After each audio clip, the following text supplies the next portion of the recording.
It's time to laugh, to win, and to live the thrill of the action. Hey, baby, let's go out there like a bunch of crazy dogs. What the hell's going on out here? No idea what's going on, but I am excited. Every pick, every play, every game-changing moment. Unbelievable! This is You Better You Bet, brought to you by BetMGM on Westwood One Sports. And it is a great day to be alive on Westwood One Sports. Chris Mack in for Nick Kostos today here on You Better You Bet, presented by BetMGM. Make it legendary. Oh, do we have a show for a fabulous Friday, getting ready for the Western Conference Finals, Game 7 after the Spurs win in dominant fashion last night in Game 6. OTAs are underway, I think, everywhere around the NFL, which means plenty to talk about. And we will talk to the great Herm Edwards an hour and 20 minutes from now, right around 10:20 Eastern, 7:20 Pacific, here on Westwood One Sports, about all the storylines that are circulating around out there, including the fact that we're about 48 hours or so away, maybe a little bit more than that, 72 hours away from the A.J. Brown trade market officially being open, although it's been open most of the offseason, and now we just wait to see when and how that shoe drops. I have thoughts on that. We'll talk to Herm about it, like I said, in about an hour and 20 minutes. Lots of the business of sports today, and not in some sort of dry financial sense, although finances have a lot to do with it in the negotiations between Major League Baseball and the Players Association. I know we're very early in this process. We're still, more than 6 months away from a possible lockout. But I think one side is getting this totally right so far, and the other side just doesn't understand how important and strong the court of public opinion may be out against them. We'll get to that in a little bit. Plus, Odyssey MLB insider Bob Nightingale, right around 11 a.m. Eastern, 8 Pacific, here on the show today. Nick Friedel is going to join us to talk about not just the impending Game 7 in the Western Conference Finals, not just what the Knicks are up to as they sit around and wait during this 8-day break for the Western Conference champ to be decided, but also the changes to the NBA draft lottery, which may be one of the most hasty, knee-jerk reactions to something that didn't need to be overhauled in sports history. I'm trying very, very hard not to overblow that statement and not make it too grandiose, but it's just dumb. We'll get into the details of it in case you missed them yesterday, and we'll talk to Nick later in the show, right around 11:20 Eastern, 8:20 Pacific, about what he thinks about the changes to the draft lottery and what to expect in Game 7 and the NBA Finals once they get started on Wednesday night as well. A lot to get to, clearly. So let's get to the biggest stories of the day right off the top. We call it the High Five.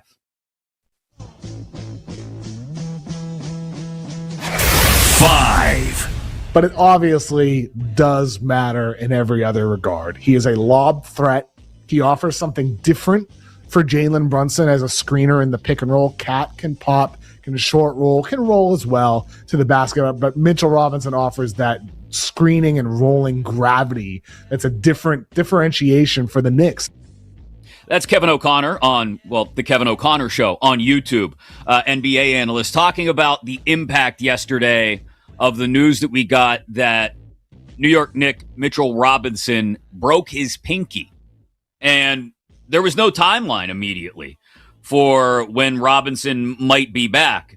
At least there was no timeline until, I don't know. What are we talking? Like, let's say 19 minutes ago, when Shams Charania posted on X, Mitchell Robinson has undergone surgery on his broken right pinky finger and fully plans to play in the New York Knicks Game 1 of the NBA Finals against OKC or San Antonio next Wednesday while wearing a brace on his hand, sources tell ESPN. So Mitchell Robinson's pinky is broken, but he will be playing. Interesting. How effective is he going to be? What's this brace going to look like? And I know we're talking about Mitchell Robinson, right? Mitchell Robinson of 5 points and 6 rebounds and 14 minutes a game in the postseason. And immediately we all go, well, the Knicks would be okay without Mitchell Robinson, right? Yes, I think they would be okay, but this is not something you want to see happen, especially as you heard there from Kevin O'Connor. How it impacts Karl Anthony Towns is the most important part of this. Because if Mitchell Robinson is limited or can't go, or I don't know, his free throw shooting can't possibly get worse with a brace on his hand. So, I mean, I guess that's a bright spot maybe. So that all affects Karl Anthony Towns and what he looks like going up against either Chet Holmgren and Isaiah Hartenstein, or going up against Wemby and Luke Cornett. So either way, Mitchell Robinson breaking his pinky, whether he's playing on Wednesday night or not, is going to have an impact on not just game one, but this series as a whole. And for the Knicks, terrible timing. I mean, they have gone the bulk of this postseason with very few health or injury concerns. OG Anunoby missing a couple games during the Sixers series due to a hamstring, but for the most part, they've been in a very good place, and taking these 7-8 days to get healthy ahead of the NBA Finals was perfect timing, because if it's going to be a deep series against the Spurs, they're going to have plenty of rest behind them, while San Antonio or the Thunder, well, they'll be coming off a long battle of a 7-game series, which we'll get to in just a couple of minutes. But Mitchell Robinson, news 20 minutes ago from Shams, will play in game one of the finals on Wednesday night with that busted pinky that he just had surgery on. Next.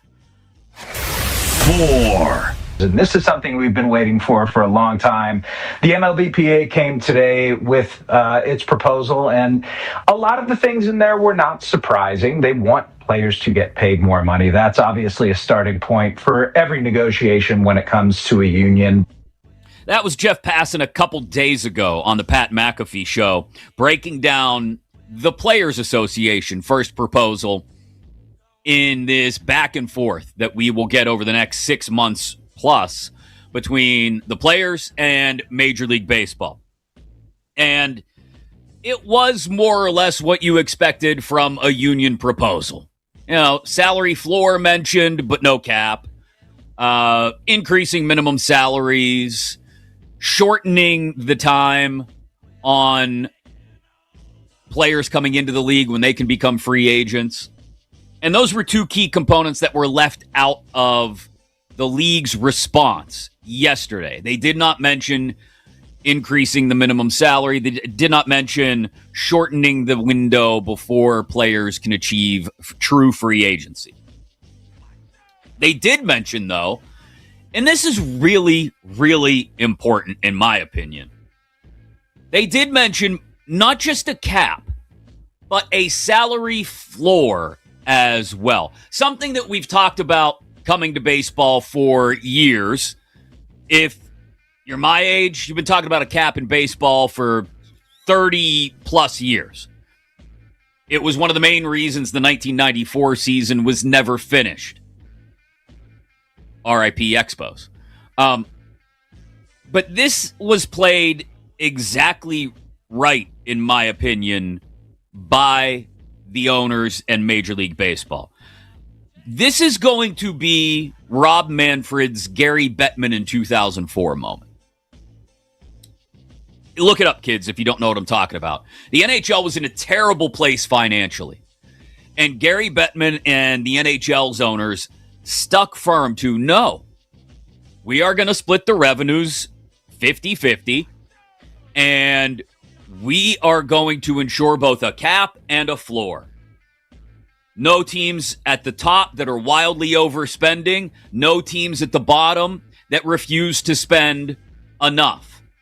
And it fixed the NHL. It saved the NHL. 20 years later, the NHL is going to play the Stanley Cup Final on ESPN, which, if you would have told a 2004 hockey fan that the Stanley Cup Final was going to be back on ESPN anytime soon, they would have laughed you out of the room.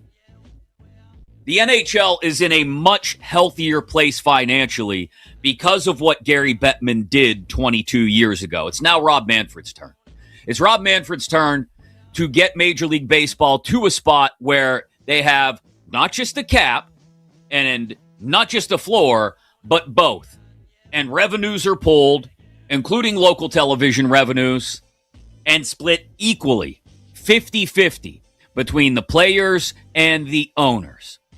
And if you can't see past the word cap, which clearly the Players Association was not able to do, in the disgusted tone they set in their response yesterday, if you can't see past the word cap and also see floor and see that, okay, 6 to 9 teams, depending on how you want to do the math and what the final number ends up being, may have to cut payroll. Some in a massive way. Sorry, Dodgers. Sorry, Mets. Sorry, Yankees. But that anywhere from a third to nearly half of Major League Baseball teams will have to raise their payrolls to meet that minimum threshold that was proposed by the league yesterday. If you simply stop at the word cap, as the players and their representatives are trying to do, Bruce Meyer sounding like a petulant child who just had his parents threaten to take his PlayStation away. I can't believe the league would do this. Ugh. Well, yeah, this is what they're trying to do. They're trying to ensure that costs remain within a fixed window for owners and that players actually do get their fair share, at least 50%. Bruce, if you can't see past the word cap, MLBPA, and also see the word floor and everything else that was proposed and understand that there are still negotiations to come over the next 6 months, then you're too short-sighted and, I'll just be honest, too stupid to win this negotiation anyway. The Players Association, with that response yesterday, began the process of cutting off their nose to spite their own face because fans know that a cap and a floor is necessary in Major League Baseball. And until it happens, I'll be honest, I don't care how good your team is and how many fantastic players there are on it, you're probably willing to go without baseball for a little while in 2027 in order to get it done, just as hockey fans were willing to do nearly 25 years ago to get it done in their sport. And if the Players Association can't see that, if they can't see that this is Manfred's Bettman in 2004 moment and that he's going to go to the mattresses to get this done, then again, they're either too ignorant or too stupid to win this negotiation anyway. Next. 3. It's also going to potentially see some more creative ways for teams to go about trying to build their teams, because with the draft lottery being so different than it's been in the past, the value of draft picks going forward is going to be much different. NBA draft lottery changes were approved yesterday, so let me get this straight. Bad teams will stay bad, and everyone else who doesn't have a title shot will just race to be mediocre. What are we doing with this? Honestly, we're going to open the lottery up to more teams. All the way up to the 8 seed in each conference is going to have a ping pong ball. And in some cases, a lot of those teams, they're going to have better odds to win the first pick than the bottom 3 teams in the league. This doesn't fix tanking. It just changes the direction of the tank. All it means is that teams are going to now strive to be mediocre. Let me ask you, if a team is, say, in the 8 or 9 spot, right in that fringy playoff range, come trade deadline time, you think they're going to go out of their way to improve, to swing a big deal, to climb out of the play-in? Hell no. They're going to remain mediocre so that they have a better shot of landing a first overall pick or a top 5 pick, which, by the way, the only reason this year's tanking was so terrible is because this is a generational draft. That's been decided in the NBA, right? So you have multiple teams going out of their way to tank. And what did Adam Silver do? He handed out these little slap-on-the-wrist fines to teams like the Jazz. You think $5 million means anything to the Utah Jazz? No, it means nothing. It's much more valuable to them to continue to tank, to try to get the first overall pick in the draft. I don't understand why Adam Silver would not simply step to the table and be the man. You know what? I have teenagers now. I can say this freely. Sometimes you gotta be the Can't say that word, Chris. Sometimes you got to be the jerk. You know what? And if they storm out of the room and say, I hate you, Dad, then you say, oh, well, someday you'll look back on this and you'll be thankful. Adam Silver needs to walk into the room and be the parent and say, listen, we find you guilty of tanking, you lose your first-round pick. I don't care what spot it's in. That would have been the effective way to handle tanking. Take away the pick that a team is trying to tank for, and you fix the problem real quick. Instead, we get this weird thing where sucky teams are still going to suck, and mid teams are going to have a better shot to win the first overall pick than anybody else. And it just makes things more of a mess. Like I said, it doesn't change the tank. It just changes the direction of the tank. And I do think a byproduct of this is actually going to be a lot fewer trades involving top picks. Teams are going to be much less likely to deal them if they don't know what they're going to end up with. They don't know what the actual value of that first round pick is. So how can you accurately trade for it without all sorts of weird protection on the picks? Well, if it's between 5 and 10, we get to keep it, but if it's 1 to 4, you get it.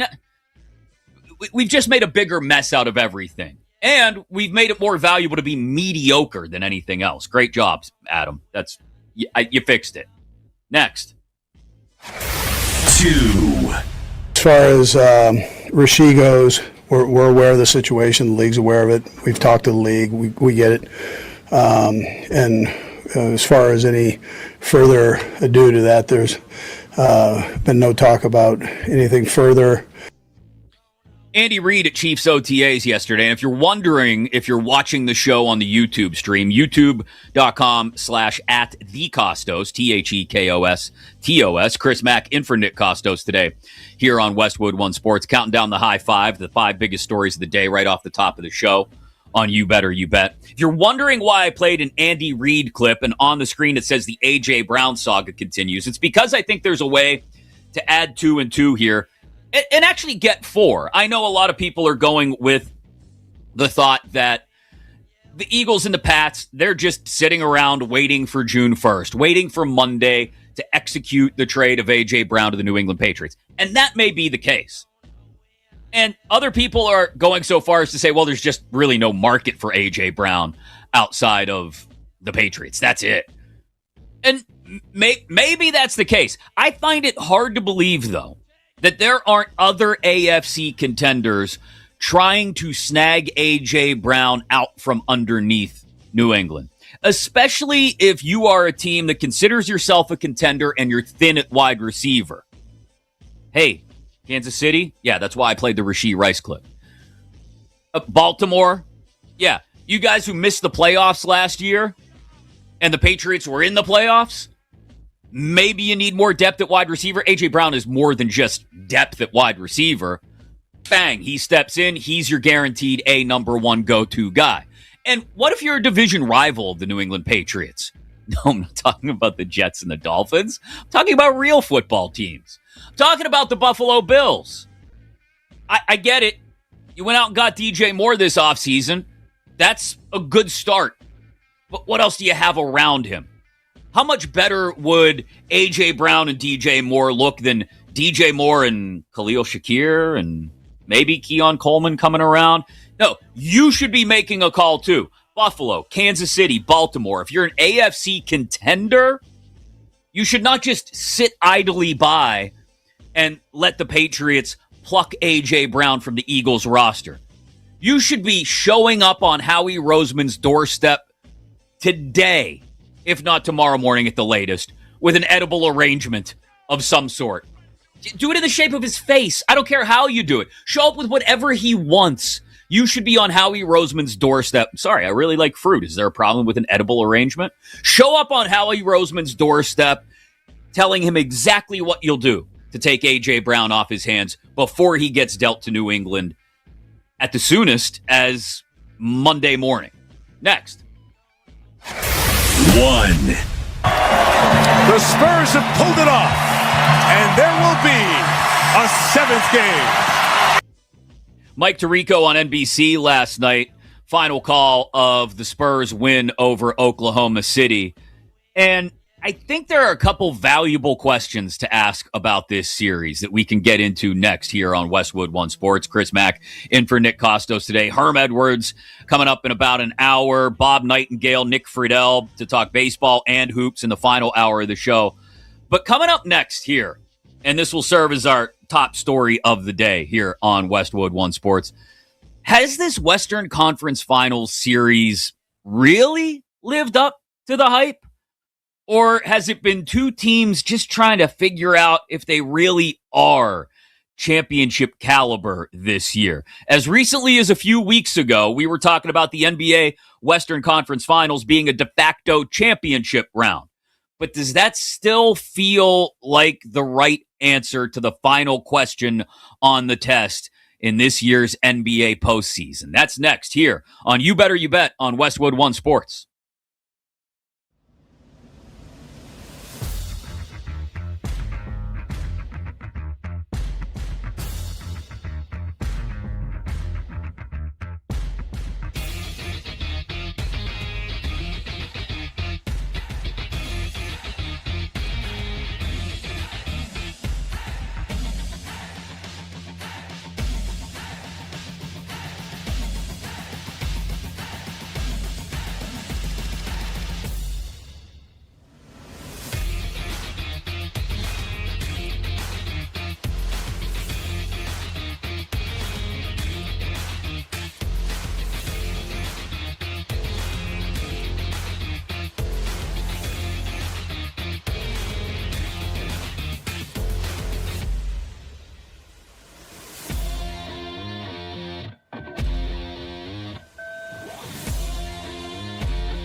Spurs have pulled it off, and there will be a 7th game.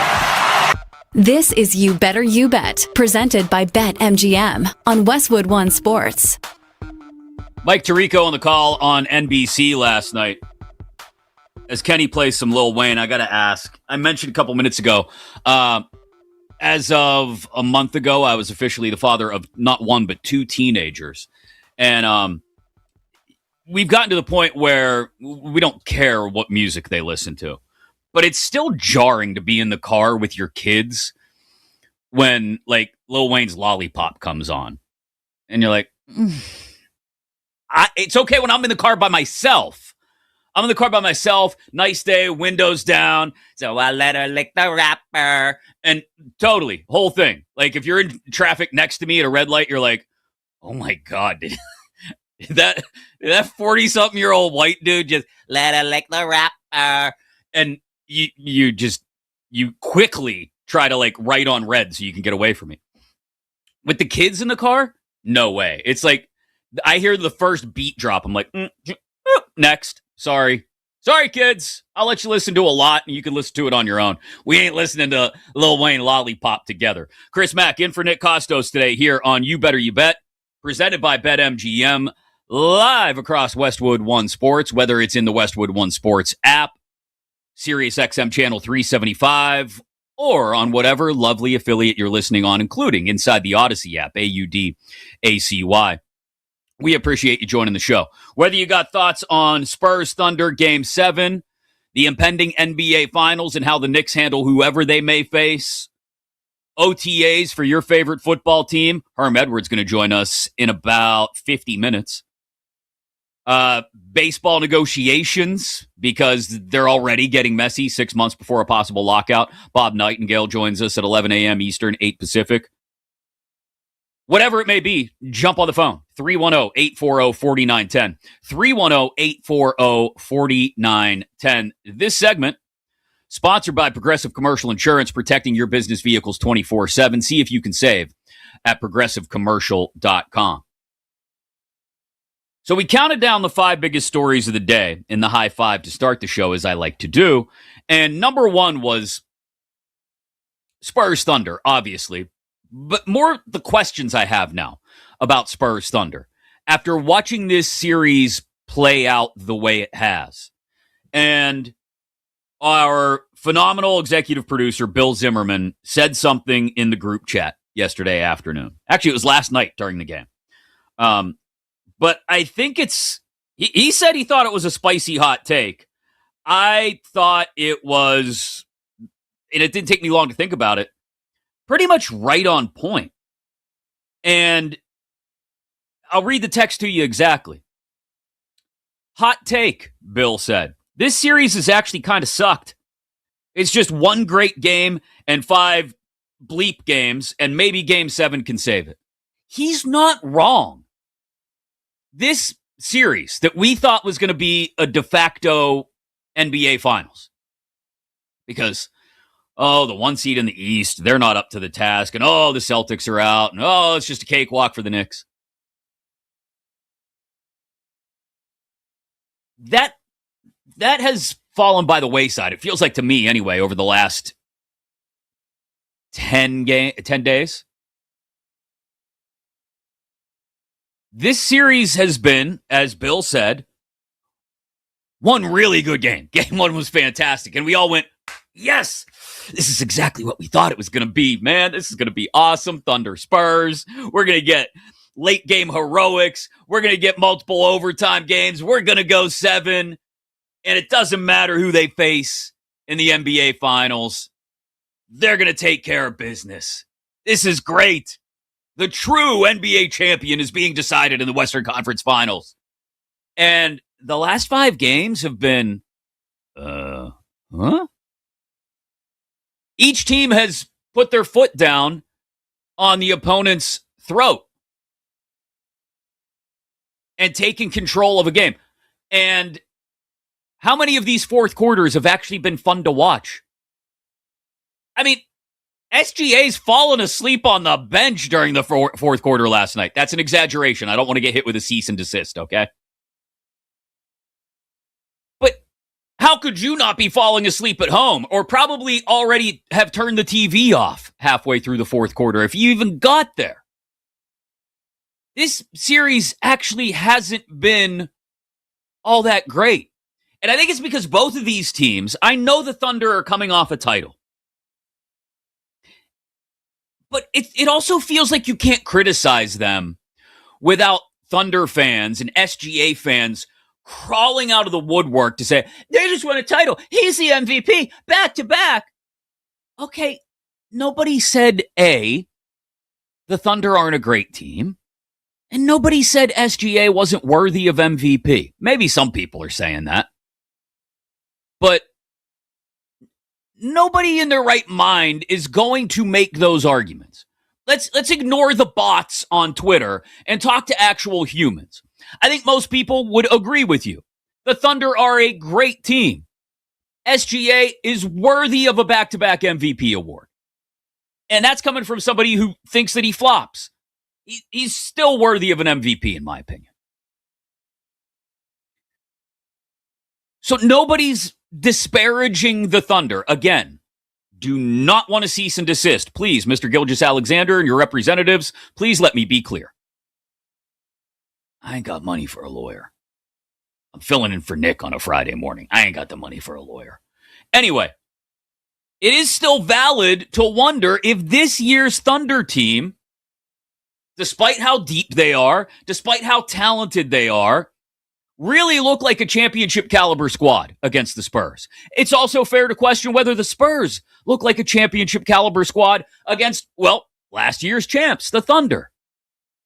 Both of these teams have shown glaring weaknesses in their ability to push through adversity. One team gets up big, and it's essentially over. Other than the Spurs 15-0 run or whatever it was the other night to open up game 4 or game 5. Other than that, once these games have been decided in the early to mid-third quarter each night, they're done. They're over. Nobody fights back into it. It's done. We haven't gotten the classic fourth quarters that we expected after game 1. We haven't gotten another overtime game. And I think, at least in my opinion, it is indicative of two things. They're tired. They're tired of each other, but they're also tired. It's been a wildly physical series. Whether you have guys actually fouling hard or you have guys falling to the floor like they're being fouled hard. Again, not referencing you specifically, Mr. Gilgeous-Alexander. I want your representatives to know that. It has been a physical series, and whoever wins it is going to be beaten up and tired. And they're going to have the Knicks coming to town Wednesday night. And the Knicks have gotten a lot of rest. Will there be some rust, especially in game 1? Yes. You saw it in game 1 against Cleveland. Took some time after that long layoff following the sweep of the Sixers for the Knicks to get back to it. But they got back to it in a big way at the end of game 1 against Cleveland. And even if the Knicks are rusty the entirety of the 48 minutes of game 1 in Oklahoma City or San Antonio, let's say they get dog-walked in game 1, the Knicks. I don't think that means that they're not still the better team to win a series that goes 6 or 7 games. Whoever wins the Western Conference Finals, given the way they've played each other in the Western Conference Finals, is going to have to land a massive blow to the Knicks early and then hope they can keep swinging hard enough to knock them down before Game 5 is over. Because if not, they're going to lose. I'm not going to come to the table and tell you I definitely know who's going to win the NBA Finals, regardless of the matchup. I'm not going to sit here and tell you, like we were talking about weeks ago, that whoever wins the Western Conference Finals is the de facto champ. Doesn't matter who they meet from the East. And I'm also not going to sit here and tell you that because they've been on an 11-game, month-long heater, that the Knicks are a shoo-in to win the title either. I think it's entirely possible that if the Knicks take a haymaker in game 1, even if they're able to shake off the rust somewhat going into game 2, they could be in a bad place because they could shake off the rust and still lose. This ain't the Cavs. Even a tired Oklahoma City team, even a beaten up San Antonio team, they're not the Cavs. So if the Knicks should go down 2-0 early, I think there's a chance either the Thunder or the Spurs win this thing in 5. I do. But I think it's much more likely, and I think it's why it's a much more valuable question to ask yourself about Oklahoma City and San Antonio. Can they go the distance? After this series, is either of those two teams going to be in position to go the distance, go 6 or 7 against the Knicks? I don't think they are. I think physically it'll be a battle that they will be behind the 8 ball on because they've had to play this series while the Knicks were sitting at home.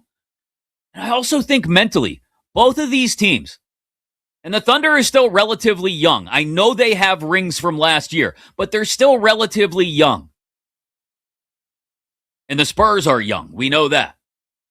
And inexperienced in a long postseason.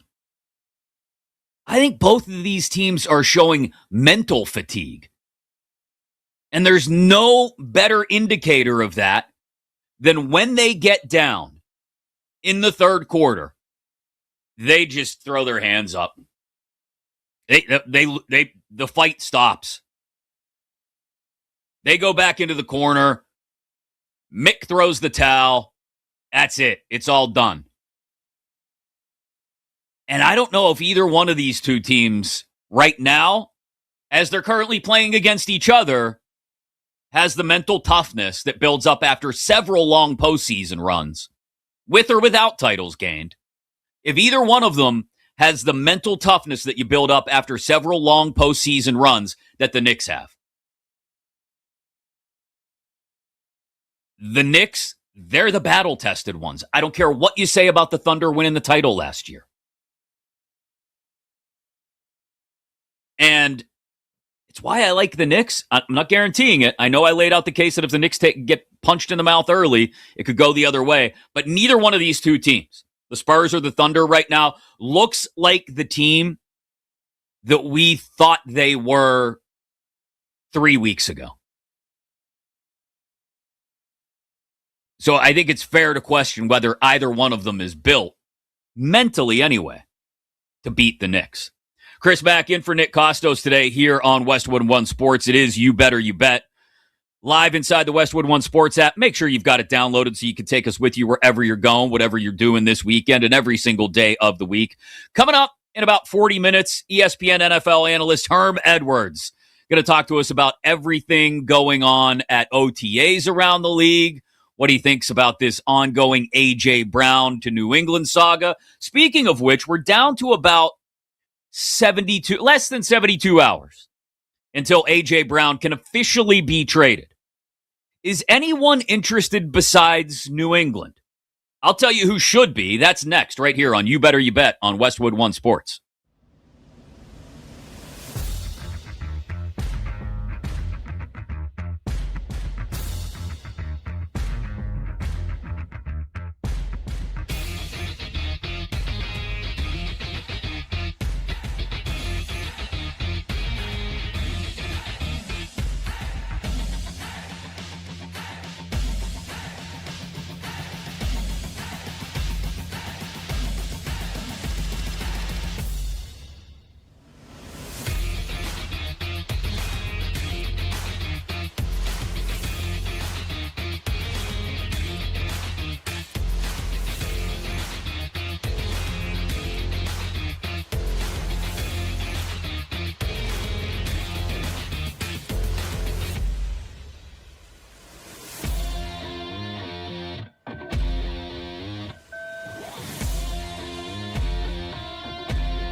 Steps away from trouble. Not out of the woods yet. Throws on the run, and it is caught. A.J. Brown in traffic and a first down.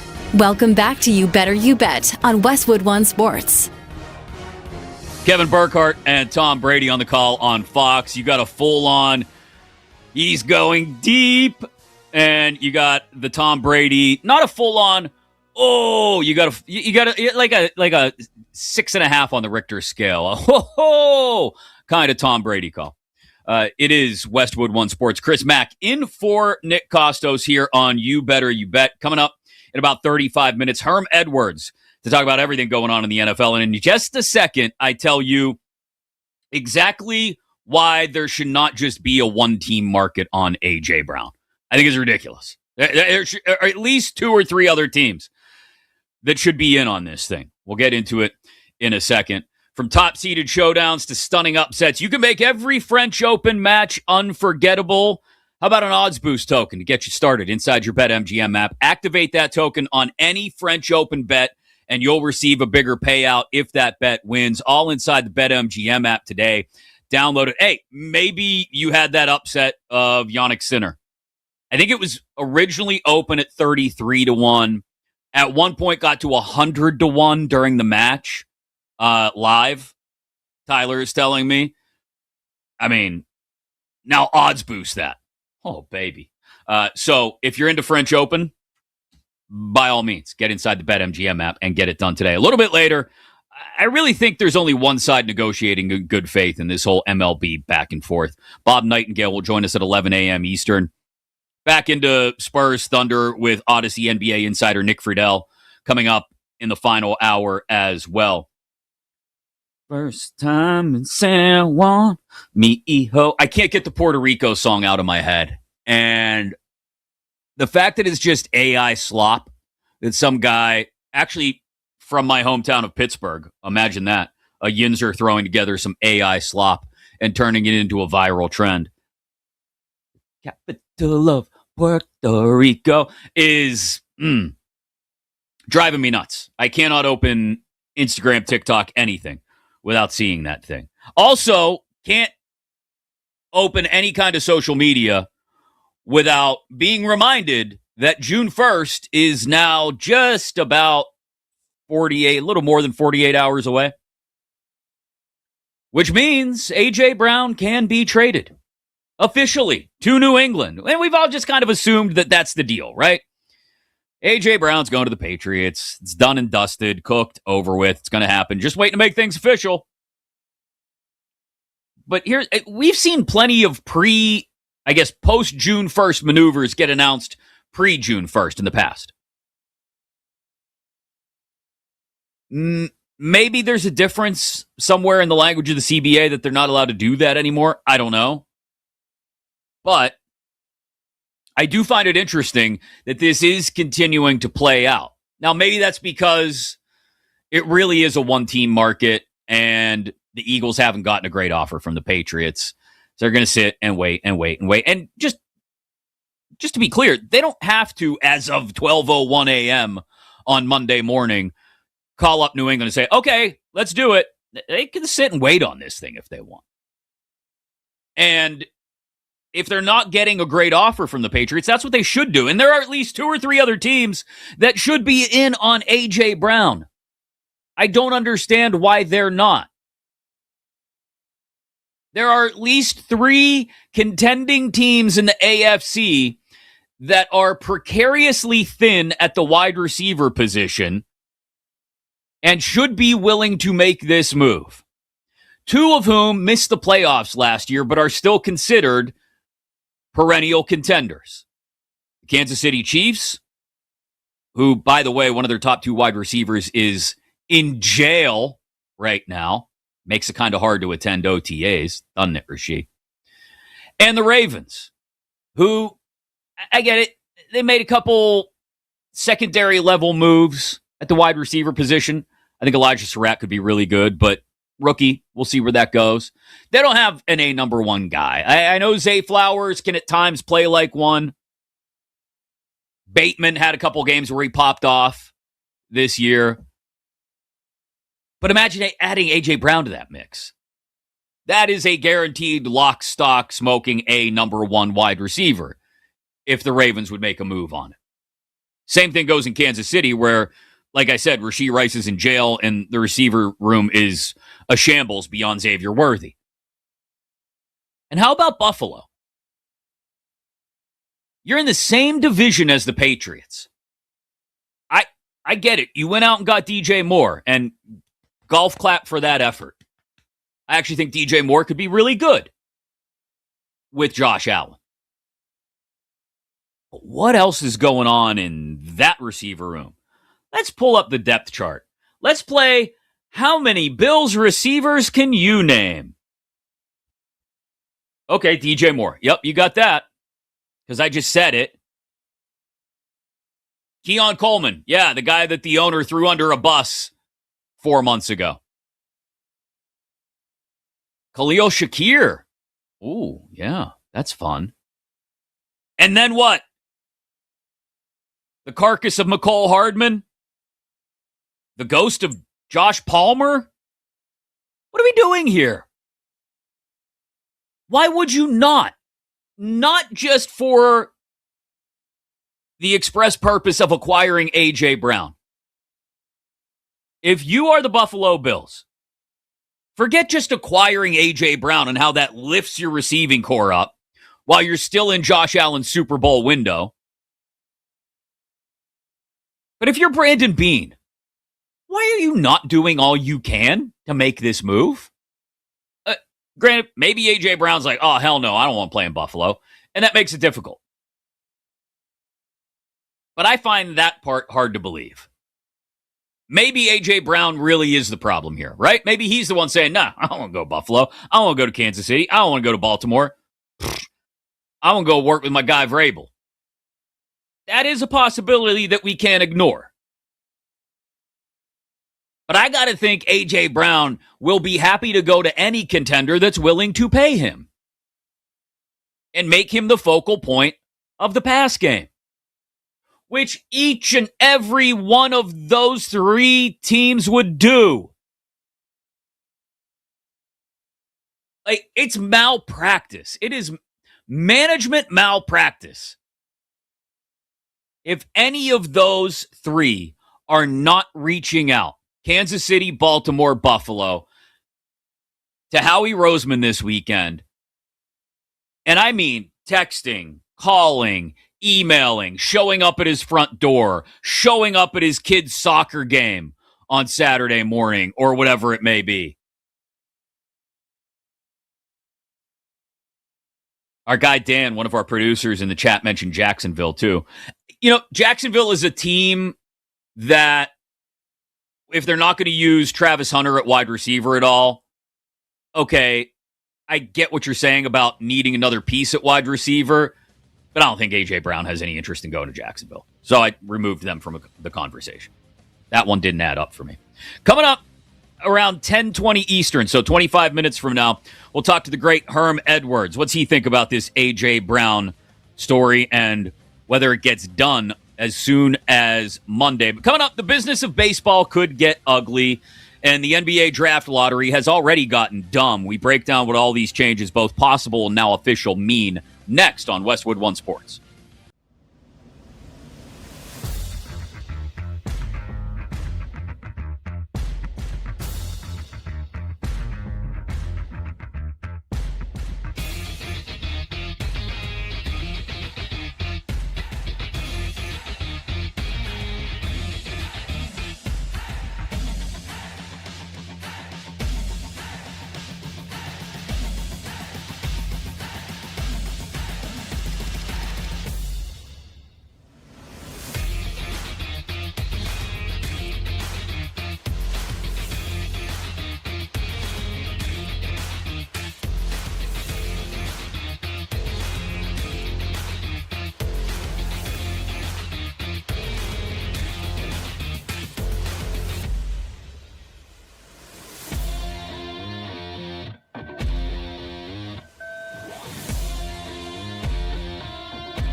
It's time to laugh, to win, and to live the thrill of the action. Hey, baby, let's go out there like a bunch of crazy dogs. What the hell's going on out here? No idea what's going on, but I am excited. Every pick, every play, every game-changing moment. Unbelievable! This is You Better You Bet, brought to you by BetMGM on Westwood One Sports. It's probably going to get very, very ugly over at least the next 6 months and maybe beyond between Major League Baseball and the Players Association. I'll tell you why I think there's only one side here really negotiating in good faith after what went down yesterday. Also, the NBA draft lottery has officially been changed. 29 teams voted yes. One team said, no, we're really going to get screwed here. That was the Grizzlies. We'll go over why I think it's a ridiculous knee-jerk reaction to the tanking that happened this year and why it breaks something that didn't need to be fixed, in my opinion. Plus, Herm Edwards joins us in 20 minutes to talk about OTAs going on around the NFL, the A.J. Brown saga continuing, a lot going on in the NFL, so plenty to get to. Chris Mack in for Nick Kostos today here on Westwood One Sports with you till noon Eastern, 9 Pacific. It is You Better You Bet, presented by BetMGM. Make it legendary. Make sure you take us with you inside your Westwood One Sports app, your Odyssey app, however you want to. And, of course, live across North America on SiriusXM, Channel 375. 1 hour from now, we will talk to our Odyssey MLB insider, Bob Nightingale.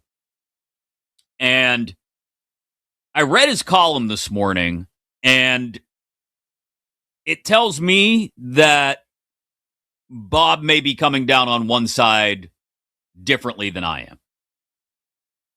I really do think there's only one side really negotiating in good faith. If you've seen the back and forth proposals between the Major League Baseball Players Association and MLB over the last couple of days, the only one that really addressed the problems that I think most fans see with Major League Baseball of, I don't want to call it competitive imbalance, financial imbalance that can affect competitiveness. And we're talking both about at the upper echelons of payroll as well as the bottom feeders whose owners like to hoard cash instead of spend it on personnel. The only plan of the two that was released into the public ether over the last 2 days was the league's plan. MLB proposed a $245 million salary cap. Now, that would cause 8 different teams, according to numbers right now, to have to lower their payroll. In return, though, the league also offered a $171 million salary floor, which would cause over a third of Major League Baseball, 12 teams, to immediately have to increase their payroll going into 2027. And in some cases, not by a small amount. And Bob lays out the math in his column this morning for USA Today that the players would immediately gain $38 million in the return. Immediately. Bang, done. It also accounts for all of this by splitting revenues, pooling more revenue. Local TV revenue would go into the pool and splitting it 50-50 between the players and the owners. Just as it has worked for the NHL for the last 2 decades, for the NFL, players don't quite get their lion's share in the NFL, I don't believe, but close to 50-50, and the NBA. For the better part of the last quarter century or more, all 3 leagues have had caps and floors. That's the thing here. The Players Association rebuttal yesterday from Bruce Meyer focused on the cap and threw out a bunch of things that, I'll be honest, just sounded dishonest or wrong. This is an attempt to cap players' individual salaries and harm the growth of the game. No. There's no individual cap on player salaries here, Bruce. If you want to pay Shohei Ohtani $100 million a year, pay the man $100 million a year. Just understand that you're only going to have 145 to spend on the other 24 roster spots. However, will you survive? Oh, wait, the Dodgers defer most of Ohtani's salary anyway, so he wouldn't even be that massive a hit against the cap. A loophole that wasn't addressed in either side's proposal, by the way, deferred salaries, but needs to be talked about before this thing gets hammered out. I don't know how any average, everyday sports fan, let alone someone who really loves baseball and maybe exists in one of those 12 markets where they would have to increase payroll. I'm thinking of Rays fans. Yes, I know they lead the division right now. That doesn't make the argument any less valid. I'm talking about A's fans. Yes, I know. We're going to say the same thing about them playing well this year. Or Guardians fans. Yeah, I get it. Same thing. I don't know how any of them couldn't look at it. More importantly, Pirates fans or Marlins fans or Rockies fans or any team that hasn't wanted to spend an appreciable amount of money over the last 10, 15, 20 years. And always uses the excuse, oh, we're a small market. We only got nickels and dimes. We don't have paper money. Liars! You're all billionaires. Spend. This writes it into the CBA. Again, I say this as someone who has spent 40 plus years of his life being painfully stripped of the love for baseball by being a Pittsburgh Pirates fan. But now I see that my team may be close again. God willing. And Paul Skeen's ERA don't rise. The Pirates are going to be there again. If not this year, then very soon.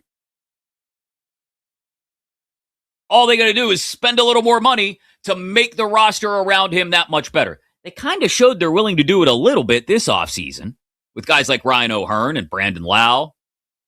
Marcell Ozuna, yeah, well, hey. They're not all hits. And that is part of the issue here. Not every free agent signing is a hit. Whether it's something like the Pirates signing Marcell Ozuna, or it's something like the Dodgers spending $1 gajillion to sign Kyle Tucker, most of which is deferred, may I remind you. There has to be a punitive punishment to your organization if you screw up evaluating talent. You can't just be able to buy your way out of it or to try to buy your way out of it like Steve Cohen. You have to be held accountable for that. And that's what the cap is for. You also have to be held accountable to the fact that you have to try. You have to try to spend at least somewhere in the neighborhood of what will make a competitive roster in Major League Baseball. And that's what the floor is for. And for the Players Association to avoid this entire thing is willful ignorance by Bruce Meyer and the Players Association. So when we come around next February, March, April, and this thing still isn't hammered out because you refuse to look past anything that has the word cap on it, it's going to be on you, Bruce. It's going to be you, Bryce Harper. It's going to be you, player reps, because you refused to look at the proposal in its totality. Yeah, there are other elements that need to be hammered out. Lower service time to achieve free agency. Make Super 2 more easily achievable. All those things can be hammered out. But do you realize who you're losing a PR battle to right now? Bruce? You're losing a PR battle to Rob Manfred. How the hell do you do that? You're willfully ignorant. That's how. You're willfully ignorant. And if you think that this doesn't turn out just like 1994, if you're the players, go back. Bob Nightingale was covering it then. We can ask him about it in 45 minutes. Next time you, Bryce, happen to see Bob in a clubhouse, ask him how 94 went. Go ahead. Most of you guys weren't even born yet, or you were in diapers. You don't know how 94 went. People didn't side with the players. Now, they ended up holding everyone accountable. And it took a massive amount of steroids to bring people back to the ballpark. That ain't going to happen this time. You got one chance to not screw up 2027 and beyond, and to actually build yourself a better financial base for the future. Ask members of the NHLPA how it worked out for them over the last 20 years. The game got a handle on competitive imbalance. It was able to build itself back up into something that was worthy of legitimate national TV contracts, not just being on during reruns of the Tour de France on the Outdoor Life Network. And now the cap rises exponentially every year in the NHL. Same way it does in the NFL, same way it does in the NBA. You guys don't notice that?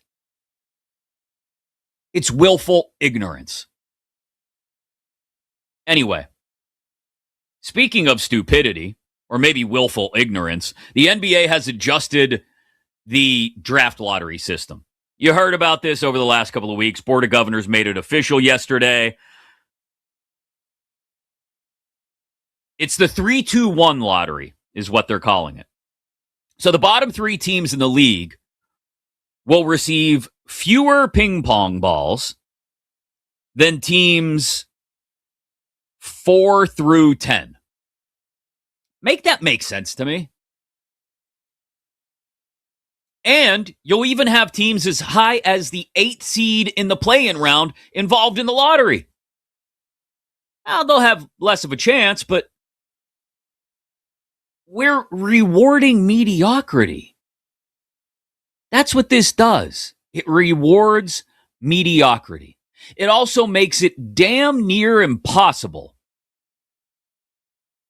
to put any kind of certainty on the value of a first-round pick that you might trade. Now, I get it. Teams trade first-round picks far enough into the future these days and put enough protections on them that you can work around that. But I don't think it's going to be nearly as easy a workaround, and I think a lot more teams are going to want to hold on to their first-round picks because they know they're going to have a better shot at ending up top 3, top 5 in the lottery and landing a franchise-altering player. Think about it. If you're, say, the 9th seed, and you know you're not championship caliber, you know, even if you get into the first round, you're probably out in 5 or 6. What's your motivation to go add at the deadline? You have none. You're going to get waxed in the playoffs anyway. Why wouldn't you just sit there and stew in your own mediocrity so that you have a better shot of landing a better pick? That's what this new NBA draft lottery system does. It rewards mediocrity. And it's stupid. I'm sorry. Sometimes you got to just push past all the technicalities of it, and you got to just lay it out plain and simple. This is stupid. This is a plan being rushed into place because Adam Silver didn't have the stones to actually punish teams for real that were tanking. And all of that is now written into the new system. The league will, quote, also wield expanded disciplinary authority to address tanking, including the ability to reduce teams' lottery odds, modify teams' draft positions, and impose significant fines on offending teams as part of the new lottery format. Why didn't you just do that in the first place, Adam? Strip teams that are found guilty of tanking of their picks. Would have fixed it without completely reconfiguring the entire lottery with some sort of cockamamie system that makes mediocrity the best possible outcome. It's dumb. Like that's sometimes you got to, like I said, just plain talk, real talk. It's stupid. Bob Nightingale will join us to talk about those MLB negotiations at the top of the hour at 11 a.m. Eastern. Following our chat with Bob, Odyssey NBA insider Nick Friedel will join us to talk about this new lottery system that's been put into place. But more importantly, Game 7 tomorrow night in Oklahoma City between the Spurs and the Thunder and the Knicks, who are waiting for them. That's all on the way. But coming up next, OTAs underway around the league, and we're only a couple days away from the A.J. Brown trade maybe becoming official. Lots to talk about with the great Herm Edwards next here on You Better You Bet on Westwood One Sports.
Welcome back to You Better You Bet on Westwood One Sports. Chris Mack in for Nick Kostos today here on Westwood One Sports. It is You Better You Bet presented by BetMGM. Coming up in about 25 minutes, somebody's getting called out on something they said, and perhaps they are not able to cash these checks that might come due. I'll tell you exactly what the issue is in about 25 minutes. Bob Nightingale, top of the hour, to talk about the back and forth between Major League Baseball owners and players. Odyssey NBA insider Nick Friedel, 1 hour from now, to talk about Spurs Thunder Game 7 tomorrow night. This segment, though, sponsored by Progressive Commercial Insurance, protecting small businesses with affordable coverage options. Get a quote today at progressivecommercial.com. And OTAs are underway all over the NFL. 32 teams getting together, really in large part for the first time this spring. Mandatory mini camps happening in some spots as well over the next couple of weeks, and then training camp about 2 months away in most spots around the NFL. Who better to talk to about this time of year and what it means for these teams than the man, the myth, the legend himself? ESPN NFL analyst Herm Edwards joins us on Westwood One Sports. Good morning, Herm. How are you? I'm well. You mentioned obviously the OTA sessions that are involved right now for coaches as well as players. I think it's a good peek at kind of the guys that you drafted, some of the guys you signed in free agency, trying to build your team. So this is a interesting part of the season because now you actually get to go on the grass and try to implement these guys into your system. And you find out a lot about, who they are. What do you take of the fact that Patrick Mahomes is out there, maybe not going full speed, but he's out there, he's taking snaps, he's a part of this, and that they still feel good, it sounds like, in Kansas City, Herm, that he's on target for week 1? That doesn't surprise me. If you know Patrick Mahomes, I mean, he's one of those guys that if you had a Sandlot football game, he'd say, let me go play. I'll play quarterback. He likes playing football. And I think what most people don't realize, when you get injured and you miss, time of playing and competing, you really, when you sit back and watch it, I mean, you hunger for it. You realize, you know what? This ain't me. I need to be out there with my guys, and so I think he knows that. Anytime he comes to practice, especially in sessions like this, I mean, obviously, if you're another player on that team, if Patrick Mahomes is there, now I think you better show up. Herm Edwards with us on You Better You Bet on Westwood One Sports. Do you think they did enough this offseason, Herm, to address the receiving room? Because they had to know there would be something coming at some point with Rashee Rice's off-field issues, knowing that was still to come. They do have Xavier Worthy in the fold, but you've got Travis Kelce no closer to the beginning of the career, closer to the end of his career. And I look at the Chiefs, I don't know what you think, as similar to, say, the Ravens or the Bills, in that they could do more still for those receiving rooms. And why shouldn't they be involved in this A.J. Brown conversation? Yeah, well, you mentioned the name. I mean, you got to be able to handle it, if you go in that direction. But you're right. I mean, he's a terrific player. And generally, when you get him his first couple of years, when he's coming from somewhere else, he's pretty good. He just fits right in. But then it seems like time wears on and obviously things don't work out. And so, he's left his mark in Philly as an outstanding player, but it's gotten to the point in Philadelphia where it's a little bit too much to manage when, you got a guy that takes a lot of air out of the room, and that's not good. And so I think it's time for him to move on. He probably feels that way. And Kansas City would be a good spot. I mean, Andy can handle it. And look, and he's going to play with Patrick Mahomes. He'd be excited about playing with him. I mean, if that's where it goes, that would be a big addition to the receiver room. What about those other teams I mentioned, Herm? Like, I look at Baltimore. I know they've got a rookie head coach in Jesse Minter, but you've got Lamar Jackson. When he's on, he's an MVP candidate. Same in Buffalo with Josh Allen, who's still at the peak of his powers, and they're in a Super Bowl window, or at least they should consider themselves in a Super Bowl window. And I know they went out and got DJ Moore this offseason, but those are teams that I look at and say, I get all you're saying about the off-the-field issues that can crop up with A.J. Brown down the line, but when you're in a Super Bowl window, you kind of go all in on now, don't you? Oh, no doubt. I mean, that's why I said you can handle it because he'd be on good behavior going somewhere else. You know, he's going to do that. I mean, it's not so much off the field. It's during the course of the game. Mm-hmm. You know, I mean, just managing that. But I think he'd be a good guy to get. You get him. He comes with a clean slate. He's excited about being there.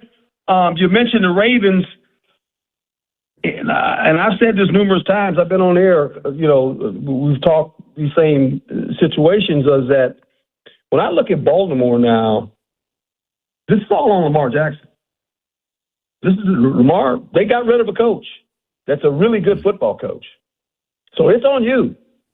You need to play good, because if not, he's going to be the next one they get out of there. It's going to be Lamar Jackson, that he never reached his potential, right? That's going to be the story. I already see it coming. It's going to be the headline. Lamar Jackson played all these years in Baltimore, had these great defenses, had all these things. Coach got fired, went somewhere else. His team now. So, okay, you got to go, Lamar. You got to line up and you got to go. What would you say, Herm, to him? I'm going to put you back in the head coach's shoes for just a couple minutes. And I know a lot of places it's not the head coach's job to have this conversation, especially a rookie head coach like Jesse Minter, right? But Lamar says all the right things. Yeah. He loves the city of Baltimore, loves the organization, but he can't figure out how to get this extension done. And if you're Jesse Minter especially, I got to think, man, I wouldn't mind hitching my wagon to Lamar. Like I said, when he's healthy, he's MVP caliber. How would you pull him aside and have this conversation right now about, hey, I know you got to handle this. We need you locked in. We need you as the guy here for the next few years so that we can pay off on this potential together. Yeah, I mean, and I think if you're Lamar, you get a new coach. You get a guy that might do some things a little bit different. You're going to bring him in the room and say, look, if there's anything you could change, what are the things I need to know? And have a conversation about that. Have a conversation. Does this offense fit what you want to do? That's the first thing you got to talk to him about. How can we improve this football team? You got to let him have some ownership in this, so that he understands. Look, you can get ownership in this now. It's me and you. We're tied together right now, and it's an open book. What can we do better? Where have we failed as an organization in your eyes? You've been here. You've been the quarterback. What can we do? And that's the conversation. So he got to have some ownership in it. And all of a sudden, it's like, okay, this is what we're going to do. This how you look at it? Okay, I'll do this. I'll adjust that. I'll do this. So he feels like, oh, okay, the coach came in. It's not his way. It's going to be our way, because he knows the team better than anybody, Lamar Jackson. He knows the players. I would talk to him about players, too. That's the first thing I talk to him about. Tell me about the guys, right? I mean, those are the conversations you got to have with a guy like Lamar. The great Herm Edwards with us here, ESPN NFL analyst on Westwood One Sports. Chris Mack in for Nick Kostos today here on You Better You Bet. Herm, you've been in locker rooms for, I'm not trying to age you here, but you've been in locker rooms for a long time. Whoa. And every locker room, every locker room you've been in has had people from different walks of life. So how do you, whether go back to your days as a player, your days as a head coach, how do you handle a situation like what we saw with the Giants this weekend between Jackson Dart and Abdul Carter? And how do you keep that from generating friction and fractures in the locker room? Well, if you're the head coach and Harbaugh will do this, he'll call both guys in and make them sit and talk this thing through and go, look, you guys are two of the leaders of this team at the end of the day. And how we communicate and look, you don't have to, when practice is over with, go out and have a beer with everybody on the team. But you got to respect each other as professional football players, because this is your profession. And so Coach Harbaugh will talk to them about that, about being a pro. I've always said, it's learn how to the greatest thing I learned when I was a rookie coming in the league, I had the opportunity every day, and this is when, we had 6 preseason games. There was only 14 regular season games, so you were in training camp for about 2 months. I walked to practice every day with Roman Gabriel. He was the backup quarterback. And after the first practice, he walked up to me and says, "Hey, you're going to walk with me to practice every day, and I'm going to talk to you about being a pro. I'm going to just talk to you about being a pro. I'm not going to tell you, how to play. You do your job. You're a good player. I want to talk to you about being a professional football player." It was enlightening. It was like, wow, okay. And that's what the conversation has to be in the locker room. Hey, we don't have to go out with each other, but we got to respect each other, because without each other, we can't win, guys. And, we got a good football team, and they do. The Giants have a good football team, but they got to figure that one out. Herm Edwards with us here on You Better You Bet on Westwood One Sports. This is a good example of something that I think maybe has been caught up in a different narrative over the last couple of years. There are a lot of people in the Steelers organization, including players and coaches, who think that Aaron Rodgers has actually been a very good leader in that room. You hear guys all the way up to TJ Watt and Cam Hayward talk about it. And now they have a couple of young quarterbacks on that roster. And you've got not just Mike McCarthy and his quarterback school that he calls it, trying to bring them along as quarterbacks, but also they get to kind of sit and learn, like you just talked about doing with Roman Gabriel. They get to sit and learn from a guy who's actually played the position, though, even if he's at the tail end of his career in Aaron Rodgers, Drew Aller and Will Howard. When you look at both of those guys in Pittsburgh, Herm, can they become top of the line NFL starting quarterbacks? Is there enough room for them to grow to become the Pittsburgh Steelers starting quarterback when Aaron Rodgers is gone in 2027? I don't know that, and I don't know if Mike knows that. This is why Aaron Rodgers is back, right? Mm-hmm. There's a reason that he came back. Now, some of it has to do with Mike, and he feels like, I got a coach that understands, how I like plays called in certain situations. We got a pretty good football team here. It's a division where when you look at the division, you almost you laugh at it and you go, let me get this right. We won the division with a 9-7 record, right? And so obviously this division was down last year. Cincinnati with Joe Burrows getting hurt, and obviously the Ravens situation. So in Cleveland, they got to figure that thing out, and hopefully they do sooner or later. So I think if you're one of them young quarterbacks, you're sitting there and, I don't know if they have Aaron Rodgers' talent. Aaron Rodgers is 40-plus years old, and he's still playing, and he's still got a live arm. But they shouldn't have to. They're not trying to compare themselves to Aaron Rodgers, obviously, because they're not Aaron Rodgers. They don't have to be, but they're with a coach and a player that they've been together a long time, boy. I mean, a long time. So they know each other very well, and what they can learn from that, that will help them. But the true test is this, as we know, especially the quarterback position, it's what you do on the field. It's the hardest position to play in sports. It really is. And when you think about it, you're talking about Pittsburgh, but let me ask you this question. There's 32 teams in the league. How many teams have a franchise quarterback?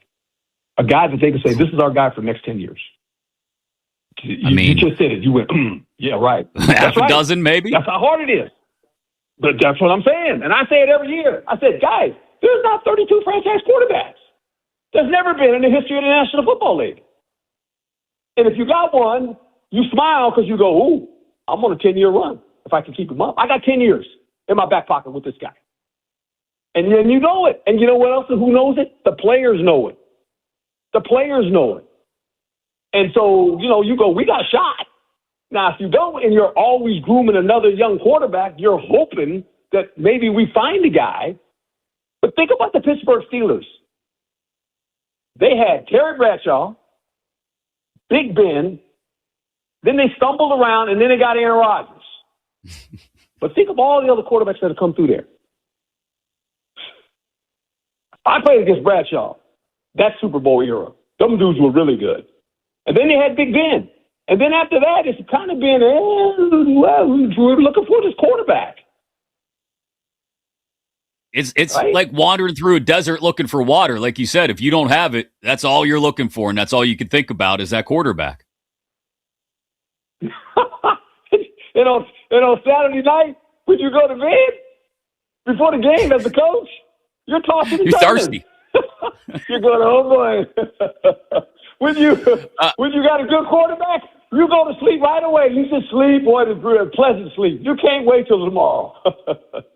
Well, let me ask you, one of the guys that pops into my head, Herm, when we talk about guys who maybe could be that franchise quarterback that have had good starts to the early parts of their career, but we're still not sure.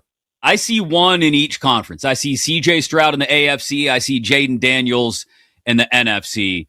And look, Jaden's issues were more with injuries last year. C.J.'s had issues with finding the same level of play since his rookie year. When you look at those two guys, are they going to join that upper echelon, that elite level of franchise quarterbacks? I know both of them are viewed right now as, I would think both organizations look at those quarterbacks and say, we're 80% there on the answer being yes, that this guy is our guy. But the Texans aren't afforded the luxury of time anymore. They've got to extend C.J. Stroud. And the Commanders, Jaden Daniels has got to be their guy. He took him to an NFC championship game. How do you look at each of those guys? Well, I'm kind of biased when it comes to Jaden Daniels, right?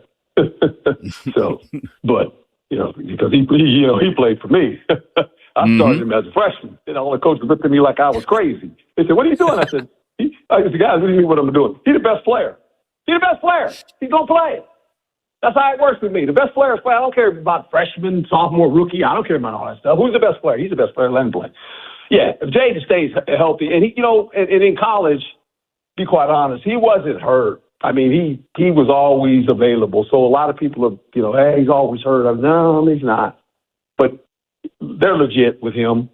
And Stroud, I think, what he has going for him is that he plays with one of the best defenses in football. And that's always a good thing when you're a quarterback, because you don't have the pressure of saying, every time I possess the ball, I got to score some points. You don't when you got a great defense. I mean, you can go 2 or 3 possessions and don't score, and you're fine. You're still in the game because the defense keeps you in the game.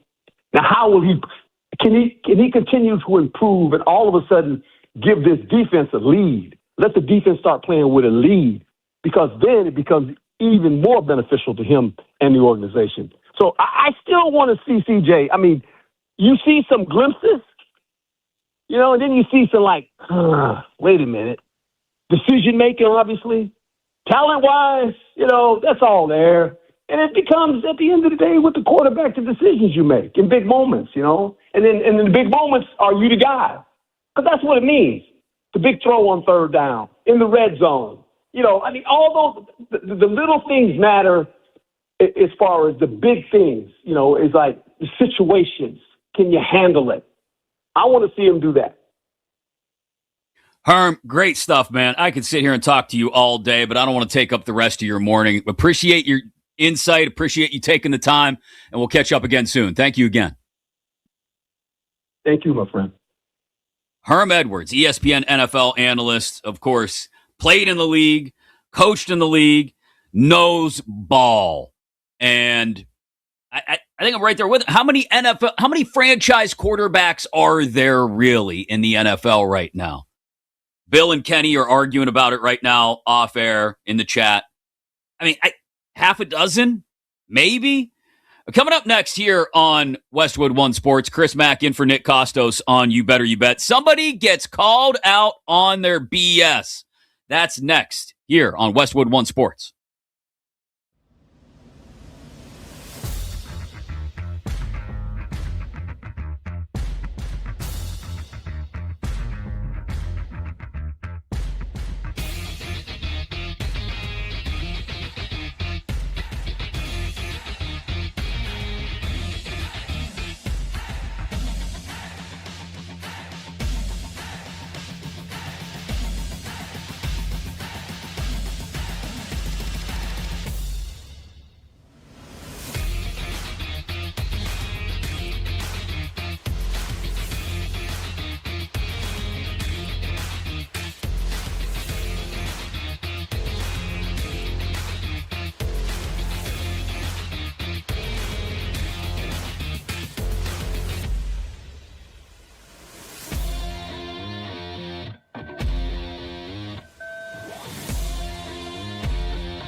This is You Better You Bet, presented by BetMGM on Westwood One Sports.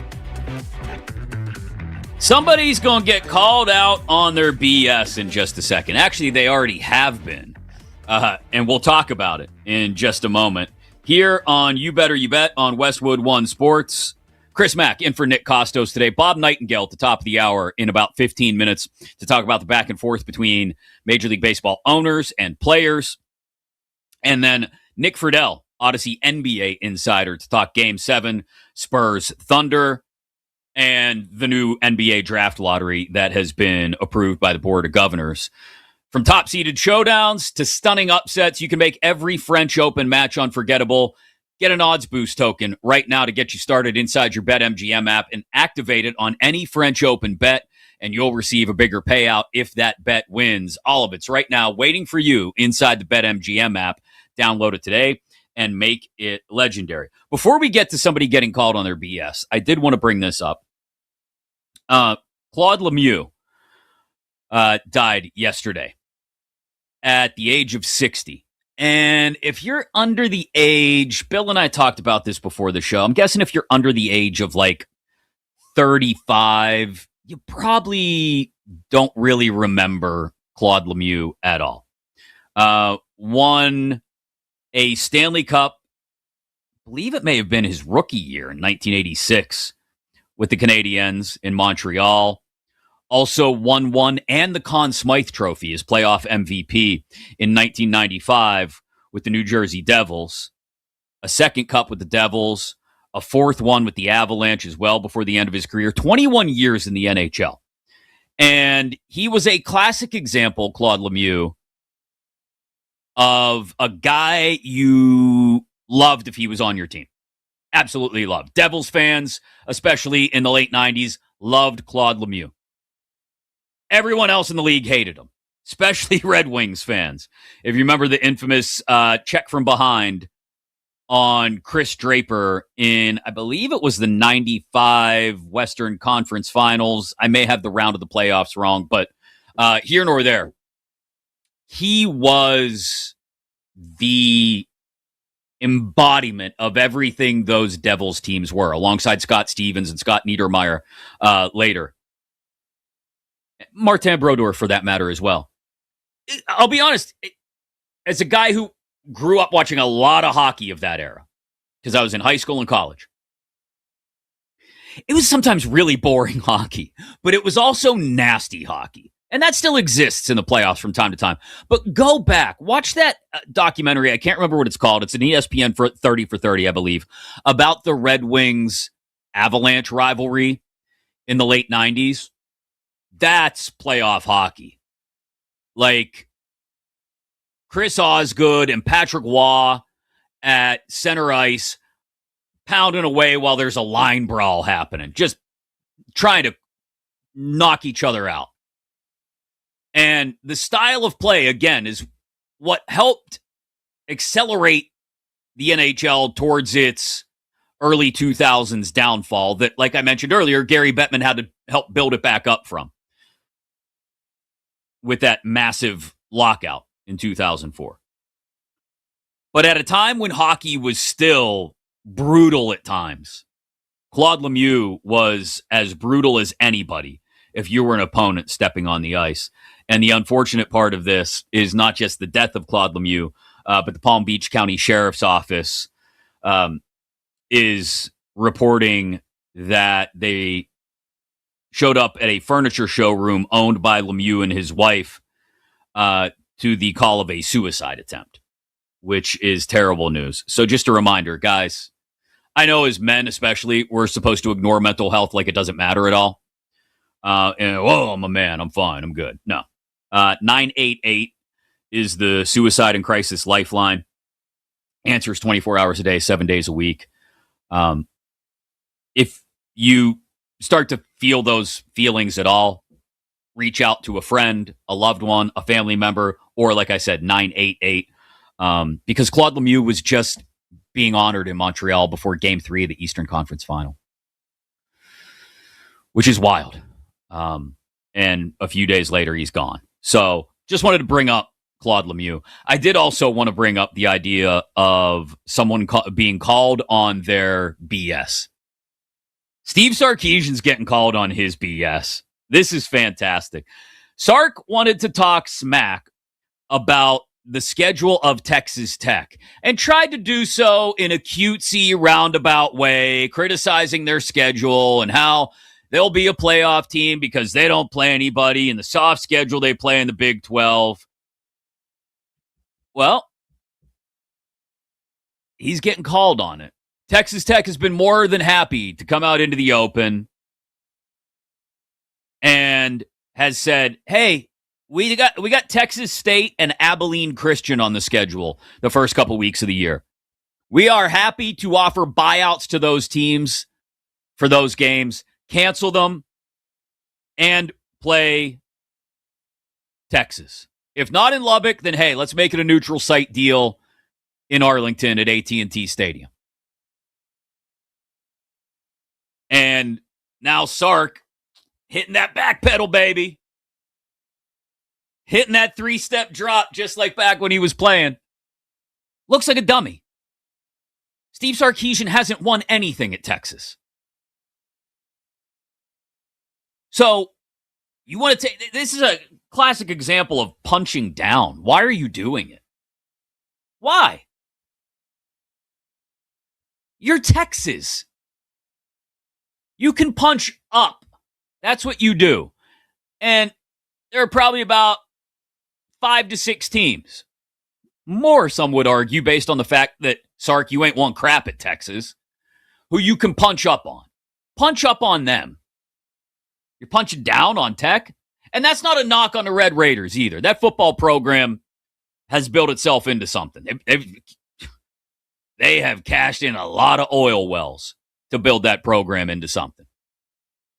And I have family that's gone to Texas Tech. I have a soft spot for Texas Tech. So it's not meant to denigrate them or the Big 12 at all. But this is Texas punching down. What happens if I went horns down? Oh my God, there's some Longhorns fan watching this on YouTube right now being triggered by the horns down. I mean, come on. Let's grow up a little bit, Sark. Now you got called on your BS. Coming up, speaking of BS, I think there's one side that is not negotiating in good faith at all in this whole MLB CBA nonsense. Ask Bob Nightingale what he thinks of the back and forth over the last couple of days between the players and the owners as we stand to look at a lockout as of December 1st and just how messy it could get, whether we miss any games. That's next with Odyssey MLB insider Bob Nightingale here on Westwood One Sports.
Welcome back to You Better You Bet on Westwood One Sports.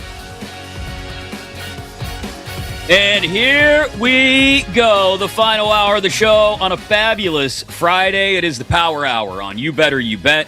Chris Mack in for Nick Kostos today here on Westwood One Sports. With you every single day, wherever you may be, whatever you're up to, always inside the Westwood One Sports app and also the Odyssey app, AUDACY, and always live across North America on Sirius XM Channel 375. Back into the discussion about Spurs Thunder. Game 7 tomorrow night in Oklahoma City. These two teams going back and forth. Has it really been a good series, a great series, or has it just been meh? I know we're getting to Game 7, which is great, but have these games really lived up to what we thought they would be following the Game 1 thriller we got? We'll talk to Nick Friedel, Odyssey NBA insider, about that in about 20 minutes here on Westwood One Sports. Plus, the changes to the draft lottery as well, which I think I was pretty clear on earlier. I hate them. They're stupid. I think they're terrible. I think they reward mediocrity. Now, Major League Baseball is trying to find maybe a little bit more mediocrity. That's probably not the right word. Parity, right? We've talked about competitive imbalance. It should probably be more about financial imbalance because you've got teams that are spending a ton of money. You've got teams that don't spend nearly enough. And Major League Baseball came to the players yesterday with a proposal that included both a salary cap and a pretty hefty salary floor. Here to talk to us about all of it and just how messy this could get and whether it will include missing games next spring and summer. Odyssey MLB insider Bob Nightingale. Insider calls presented by Grainger. With professional-grade products for every industry, Grainger has you covered. Call, click Grainger.com, or just stop by. Good morning, Bob. How are you? Thank you for taking the time on what should be the first of very many interesting days over the next 6 months plus. Yeah, absolutely. Yeah. Good morning, Chris. How you doing? I'm good. That's my first question is, I said, over the next 6 months or so, but there's a good chance 6 months just gets us to the official start of a lockout on December 1st, Bob. I read your column this morning. How real do you think it is that we're talking about missing games next spring? Well, I think very real because I don't think either side really moves until they see how the players react missing a paycheck. You miss your paycheck 2 weeks into the season, so then you're talking about early mid-April and see what happens. So I don't think anything gets done, until then. We'll see what happens. Last time was a 99-day lockout in 2021, and we still were able to get all the games in with double hitters and, squeezing in off days, that sort of thing, and still miss the bulk of spring training. But I think this one will be longer. I just think they want to see whether the players blink missing a check or not. Who do you think is better prepared, owners or players, Bob, in that instance to weather the storm of missing games? Well, I would think the owners, they're more wealthy than the players. They're billionaires. The players are millionaires, not billionaires. So I think that, they both have, stashed away funds. Both are, well prepared in that manner.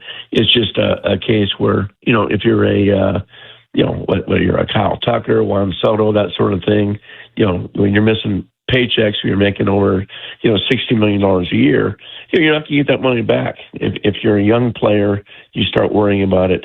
So then you see, whether, how strong they stay, once you're missing those type of paychecks, whether it's, a big money market guy or just guys making the minimum salary. Were you at all surprised, Bob, that the league and the owners' initial proposal that they released yesterday included not necessarily a floor, because I think everyone agrees that a floor needs to be in place. It was part of the players' first proposal as well, but a salary floor at that number, at 171 million plus. Yeah, I was a little surprised it was that high, but then when you read the fine print, it's like, well, that includes the benefits and things like that. And benefits are worth $23 million. So, then you're dropping the floor down to $150. And that part makes sense. So right now it'd be, 12 teams would have to spend more money. 8 teams would have to cut salary. So it's almost a wash. I think the way MLB figured it out, it'd be, about $35 million or so going to the players' pockets. So that can certainly be adjusted. And, there was nothing in the proposal by the owners that said the minimum salary is going up. And I'm sure it will. I'm sure they'll propose at least, $1 million minimum salary. Right now it's at $780, just to get the young guys, try and get them on board on the owner's plan. Do you foresee what this does to teams? Let's say we get to a point, 9 months from now, 10 months from now, whenever it may be, when this finally gets agreed to. If there is a cap put in place, those teams that are over the cap, and I've heard this worry a lot from fans of teams with larger payrolls, Mets fans, Dodgers fans, Yankees fans in particular. What will they be required to do to get under that cap immediately? Are they in a position where they can restructure contracts? Maybe this is all yet to be determined. Or will they have to just out and out look at releasing players? Well, that's the thing. I mean, these contracts are all guaranteed, so there's no way, for instance, you can tell the Dodgers, okay, lop $100 million off their payroll. It doesn't work that way. There's got to be a implemented, like, okay, beginning in 5 years, something like that. That sort of thing. It's just too much money to be lopped off if you're, the Mets, the Dodgers, those sort of things. Like I said, the contracts are all guaranteed. If nobody wants one-year players who are making a lot of money, what are you going to do? Say the San Diego Padres, no one's going to take on that Machado contract or Bogart's contract. You can't release them. So you got to give, these franchises time to get under the cap. Do you get a sense that there was any kind of positive response from players to the idea of the 50-50 revenue split and pulling local revenues into that pot so that they are guaranteed at least a certain percentage of profits, knowing that a lot of teams are, not just franchise valuations are skyrocketing, as we saw with the sale of the Padres last month, but that teams are making more money and it guarantees the players a certain percentage of that pot? Is there any kind of positive response coming from anyone on the players' side to that notion of the 50-50 split? Not by the union leaders. I think they think they're getting that already. If not, more. They don't know. They don't have the owner's books to know precisely what they're getting. Obviously, teams have outside interests, like in Atlanta, they have the Battery, Ballpark Village in St. Louis, that sort of thing. So the revenue doesn't, include that.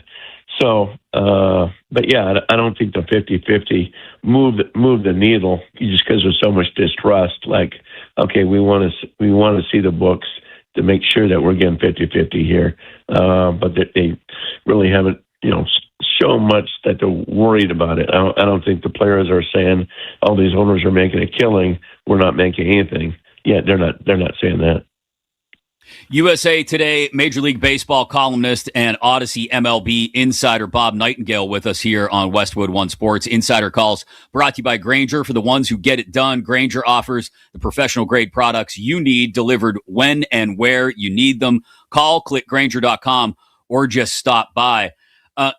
There has been a lot of talk, and I say this as someone who's been a fan of the Pirates since I was old enough to watch baseball. There has been a lot of talk about opening those books. And is that, knowing that if you're going to have a 50-50 split of revenues, you would have to see those books to know what those numbers are. Is there, when you combine that with a salary floor of 150, 170 million, whatever the number washes out to be, is there a hope that we'll get some more financial transparency from, say, the bottom third, bottom quarter of these teams that a lot of people question, hey, are they really spending all they can? Oh, absolutely. I mean, that's what drives the owners of the teams that are paying the revenue sharing. Like the Yankees, Red Sox, over the years, now the Mets and Dodgers. It's like when we're putting this money in there, we don't want to just have the owners stashed in their bank account. We want it spent on the field. When we mentioned the Pirates, that was always the Union's thing. It's like, wait a minute now, the Pirates are they're making, probably top five, as much money as anybody in the game. So, put that money into the player payroll. We don't want to, just stash away, Bob Nunning's bank account. So that's been a gripe, owner to owner, not even involved with the players. Like, we want these, small market owners to spend that money we're giving them, not just, lining up their bank accounts. Would you see such a hardline response to the owner's proposal yesterday as we got from Bruce Meyer of the MLBPA? Do you take that as, hey, it's just the first salvo and what are going to be some really long, contentious negotiations? Or do you see that as, no, line is drawn in the sand. As long as the word cap is in there anywhere, we're not agreeing to it? How far and how hard can Bruce Meyer and the players take this fight to the owners over the idea of the cap? Yeah, I think that the word the cap, the players are going to fight that. No matter if you say the cap, say $1 billion, it's like we don't want a cap, that sort of thing. But no, obviously the per salvo sort of thing. It's going to be a long process. The MLB hated the union's proposal. Union despises MLB's proposal, and The big thing, though, is at least they came back, within 24 hours of each other. So that's a positive. I think last time in 2021, I think the union came out with a proposal, and it was like 4 months later before MLB came out with theirs. So I think that's a positive step. The big thing is to make sure they're still, talking as this thing goes through without going into a Cold War and no one presents a counter proposal, 4 months from now. That's actually a really good point here, because as someone who, as a fan of the game, watches this back and forth over the last 48 hours, I think a lot of us, our knee-jerk reaction is, oh man, this is going to be bad. And it still very well could be. But the fact that they are at the very least willing to, even if it's excoriate each other and just rip the opposition's proposal to shreds in public, at the very least they're doing that and actually talking. And to your point, this hasn't gone totally silent, totally cold. This is, with 6 months to go before a possible lockout, at the very least, a sharing of ideas, as different as they may be. Is there any hope that we do avoid things, canceling games in the spring? Or do you really firmly feel, Bob, like you said at the beginning of this chat, that no, it's going to have to get pressed to the point where guys lose checks before they're willing to give on some issues? Yeah, everybody I talk to think that the players are going to have to miss one paycheck just to see what happens, to see how strong they are in their stance, whether they move at all. Can you change the wording from salary cap to say, okay, if you're over this, we're going to strip a franchise of the first 2 or 3 draft picks, that sort of thing, because teams love their draft picks. And make it even harsher. Obviously, the money penalty is not changing anything. The Dodgers aren't blinking, the Mets aren't blinking, sort of thing. So they need, if they don't have a hard salary cap, make the penalties so severe that these teams definitely don't want to go over that, or they're going to be ruining their product. So there can be some kind of compromise in that. But, the deadline is, the CBA expired December 1st, and, nothing, there won't be any real hard negotiations or back and forth probably until, November. It's just the way it works. And if there's a lockout, December 1st, so be it. I mean, free agency is such a trickle thing anyway. So if there's a lockout, for a month of December, nobody cares as long as there's still spring training beginning in mid-February. So, and I don't think spring training is that big a thing either. Yeah, it hurts economies in Phoenix and in Florida, but you can still squeeze in, a couple weeks of spring training, and as long as you get the regular season and hurts these 2 games, nobody cares. Bob, I said this earlier. Now, baseball is in a much healthier place, I think, than the NHL was 22 years ago when they went through their protracted lockout and missed an entire season. But it does feel like this could be Rob Manfred's Gary Bettman in 2004 moment, where he's able to reconstruct the finances of Major League Baseball and the construction of the balance between teams financially to an extent that it helps the game grow overall, not just in Los Angeles, New York, Chicago, and other places. Do you think Rob Manfred looks at this as that opportunity to, when you talk about rolling in the local TV revenues, when you talk about negotiating new national contracts, does he understand this as an inflection point for the game and Major League Baseball itself? And is that what we're headed for when this is all said and done next spring, that this will really remake the financial landscape of Major League Baseball? Well, sure. I mean, it'd be part of his legacy. I mean, he's leaving in January of 2029. Part of that thing. Yes, it was interesting that every team would share their local TV money. You're talking about some big time money. So, I mean, the Dodgers are, making over $330 million a year off local TV. The Yankees, Mets, Red Sox, those teams have their own TV networks. So that's a big thing. I mean, if you're sharing all your TV money, I think that's a big thing for Rob Manfred too, to say, okay, I'm the first commissioner to do that. Certainly there's a salary cap. Then he changes the landscape, just like we talked about, with the pitch clock. So I think a lot of that too is just a legacy, and you do things like that. It's like, okay, you'll probably be in the Hall of Fame one day. Bob Nightingale, Odyssey MLB insider, USA Today MLB columnist, with us here on You Better You Bet on Westwood One Sports. Insider Calls brought to you by Grainger, with professional grade products for every industry. Grainger has you covered. Call clickgrainger.com or just stop by. Appreciate your time this morning, Bob. Certainly seems like we'll have plenty more to talk about in this regard over the coming months. Thanks again. Sure, my pleasure. Thank you, Chris. Yep, absolutely. Bob is pretty firm in the belief that the owners will push this to the point where the players, they've got to go without in April, which I think would be fascinating because, as we talked about there, obviously the owners are billionaires with a B and the players are millionaires with an M. Most of them anyway, 99% of them. What does it do when those players are forced into the position of not getting those paychecks? Some of them will be okay. Yeah, we're talking about millionaires again. But the ones that will be, I think, more affected by this will be the ones, obviously, that are fringe MLB guys who won't get that check, who have been scraping to get by in the minor leagues for years. And all of a sudden they look at it and say, wait, the Stars don't want a cap. A cap isn't going to affect me. Why can't we get this done? We've seen this happen the last time the NFL went through contentious CBA negotiations. I think back to, was it 2010, 2011?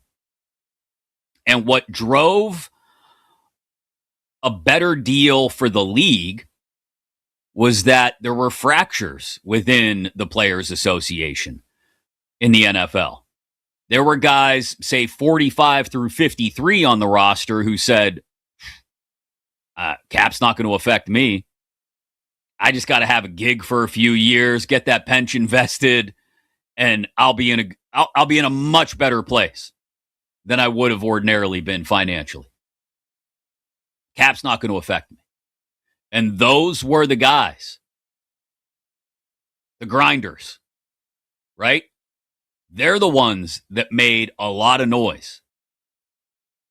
And if those are the guys in the MLBPA who look at this system now and say, wait, cap's only going to be 245, 250 million maybe by the time it's all said and done, and you're ensuring a floor. And I imagine we come around to a point where the owners are willing to up the minimum salary as well. Those guys are going to look at it and say, what are we doing? Why are we not agreeing to this? So that Shohei can get 50, 60 million a year, so Kyle Tucker can get 50, 60 million a year. I'm a plugger. I'm just trying to make my 800, 900,000 a year, play for 4 or 5 years and get out. That's what'll drive this thing. If it really does get into next spring before this agreement comes around. Great stuff from Bob. We appreciate him taking the time. We've got a Game 7 on tap in the NBA tomorrow night. But does either one of these two teams, the Spurs and the Thunder, look like they're ready, especially after a 7-game battle, for what the Knicks are going to bring after getting another week off between series?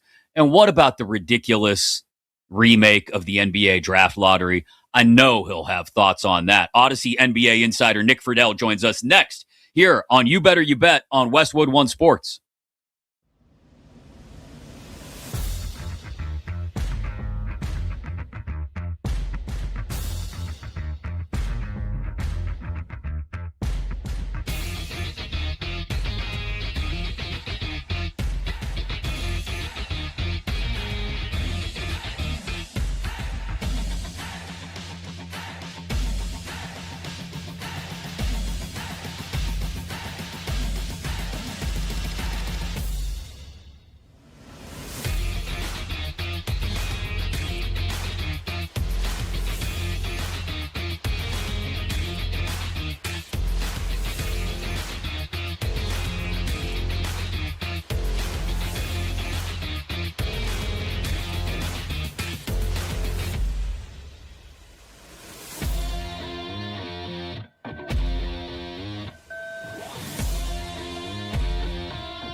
This is You Better You Bet, presented by BetMGM on Westwood One Sports.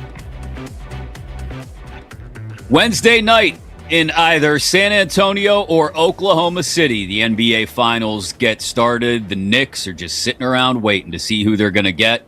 Sounds like Mitchell Robinson is going to try to make it a go for Game 1, despite that broken pinky.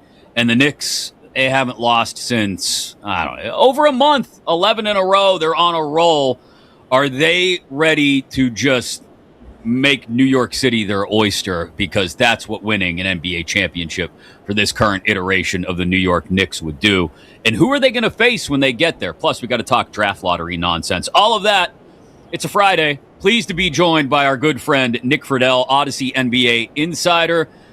Insider Calls brought to you by Hyundai and the all-new Hyundai Palisade Hybrid. Chris Mack in for Nick Kostos today. Morning, Nick. How are you, and what'd you think of Game 6 last night? Chris, it's great to be with you as always. Game 6 was not so hot. And if we're being real here, look, after Game 1 and all the hype that produced and as fantastic of a game as that was, the rest of these games, you're like, really? Like that game last night, that thing was over real fast in the second half. I am very interested to see what happens here in Game 7. These are two very, very good teams, but I'm just hoping more than anything else for anybody like us that's just a fan of the game, that it's just a good game, because after how great that first one was, I feel like there's been a pretty dramatic drop-off night tonight. Yeah, the way I just brought it up earlier, and we talked about it pre-show in our meeting coming in, was, yeah, this series has not been, after you got past Game 1, really hasn't necessarily been a great series after everything we were going to get following Game 1.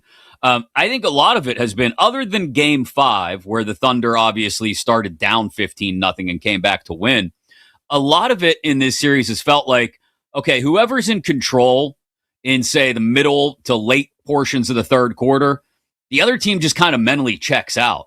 And that's why I look at both of these teams right now. I know the Thunder are coming off a title. I know SGA is a more than worthy two-time back-to-back MVP winner.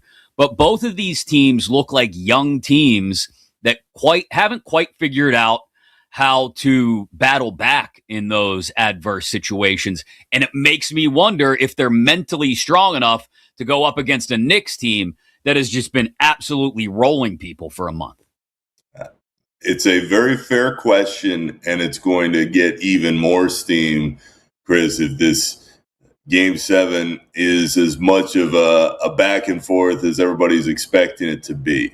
The reason I'm hesitant as we sit here right now to still say, yeah, the Knicks have been rolling everybody. They have this week off. I still don't know if it's going to be as dominant as many have started to think, is because as great as the Knicks have been, the Knicks haven't been in this spot. I mean, it's been so many years that they've even gotten back to the finals and being in that moment. Now, I absolutely think playing at the Garden in front of a raucous environment is going to be a huge help to them. But as we sit here, I think the point about both of these teams, the Thunder and the Spurs, being young and haven't gone through it all yet, I think there is a lot of validity to that. But I still, even right now, believe that not only are the Thunder going to win Game 7, but they're going to come through and beat the Knicks in the next series, because they have been through it.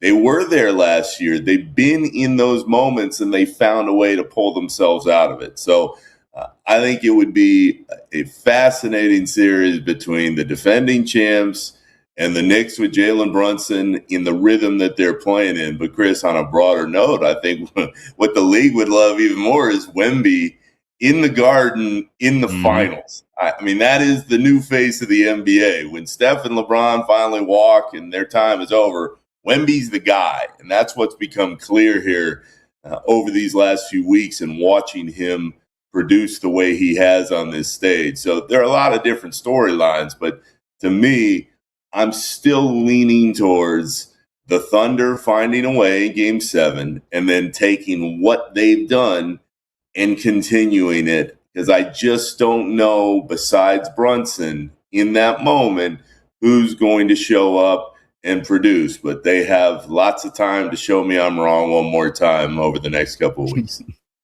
OKC favored by 3.5 going into tomorrow night's Game 7. They'll be hosting that one, obviously. I do think, Nick, there is some value in the fact that, yeah, the Thunder just went through it last year, like you said. The Spurs, we know, are relatively playoff inexperienced.